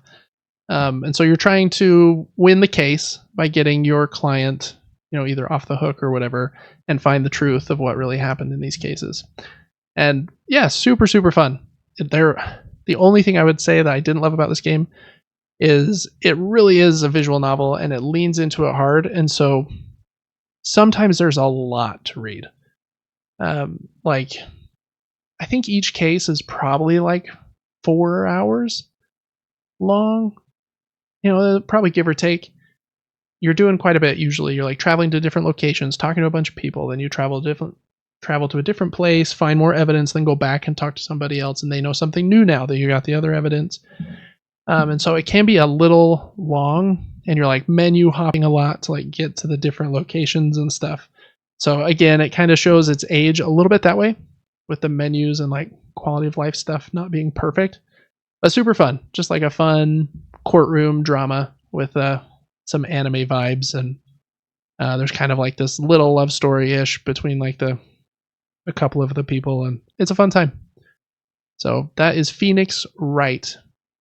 That is like the collection as the first 3 games, and they just released another collection, I think Chronicles, that has a different 3 games. There's like a ton of Phoenix Wright if you like that kind of thing, so check those out. Interesting. Okay, last one for me. All of mine are always video games because it's all I know. So It's all good. this falls in the sport category. I never play sports games ever, and this might have just come in a bundle with our Nintendo. But Wii Sports, did not think I would enjoy that game, and man, we put a lot of time, at least into the bowling portion of that video game. Yeah. I mean, we had feel the like- wrist movements with the Wiimotes. We knew exactly what we were doing. Yeah, you could crank some crazy spin on that bad boy. I feel like we had different months where like bowling was kind of the staple. That was like the always go back to. But then have like a few weeks where like, okay, now I'm really into the golf for whatever reason. And like, how can I get better at golf? And then like, okay, I'm going to get really good at this boxing one. Like the boxing was Right. pretty fun. So I don't know. And like the tennis one was probably the most simple. I don't know. The one that we probably got into the least. What other ones were there? I feel like I'm I missing don't the even one. know. Volleyball? There was golf. I think there was volleyball in the Wii Sports Resort, Oh. like the expansion pack game, but I don't think volleyball was in the original. What did we name? We named golf, tennis, bowling. I named another one, didn't I? Golf, tennis, bowling, and boxing. I feel like there was one more. Baseball. Baseball. Okay, yeah, and the baseball one was pretty fun, to be honest. Yeah, those are good. That is one of the best-selling games of all time, mainly because it was a bundle with the Wii, Right. and probably sold with tons of retirement homes and stuff. I feel like that was kind of a old person thing. Like, let's stay young and do the Wii bowling forever. You know, I feel like that was a vibe for sure. Good one though. We did play that a ton for being like a demo disc kind of thing packed in there. All right, my last one. Again, I've talked about this on the show. I got this game for $10 on a clearance sale at Target. I mainly bought it because I had heard the book series was good, and I love Stonemaier games. Like I mentioned earlier, I have a whole shelf up here with their games, and I think they do a great job. There's a Red Rising, and it gets kind of a bad rap. And I think it would have got a better rap if it came in a box half this big, because I think it could fit in a box half this big, and was billed more as like, this is a fun card game, as opposed to this is a full-sized big box board game. Because it really is just a card game at heart, where you are trying to exchange cards in your hand for cards that are on the main display, and at the end of the game have the best combo of cards in your hand, and whoever has a hand worth the most points wins, basically. Very fun though. I think it gets a bad rap, but it is a very fun game. It has a really solid solo mode too. So like I mentioned, I've talked about it before, so I won't spend any more time on it, but Red Rising is very solid, and one that you can pretty often find for a good deal, you know, sub $20. So cool. We had more of those than I thought we would. That was 11 solid game recommendations there. Love it. I'm gonna you're gonna have to write yours in there so I can remember what we even said. There were so many. But all right. Well, this is probably gonna be our longest episode somehow. I don't know what the heck we talked about, but there were some words, and now there's gonna be no more words because the show is about to end. But Devin, thanks for being here with me today. I know you've got a early bedtime, so I'm going to get you out of here so you can get to bed, play some more Mass Effect in the morning, see how that continues to go. Everybody watch the State of Play tomorrow. When you hear this, you already would have, so that was terrible advice. But yeah, we're going to get out of here. Make sure you check out the rest of the content we have on Super Game Brothers. Gaming Top Down is where I do my board game stuff if you want to check that out. Join our giveaway for June. I mentioned you can either get Orichalcum or a $50 gift card. Check us out on Patreon if you could at patreon.com/supergamebrothers. All of that stuff helps us a ton to, kind of be friends with the algorithms and meet new people so that we can do this long term. Really appreciate you. And without any more ado, we will see you on the next one. Bye. Bye-bye.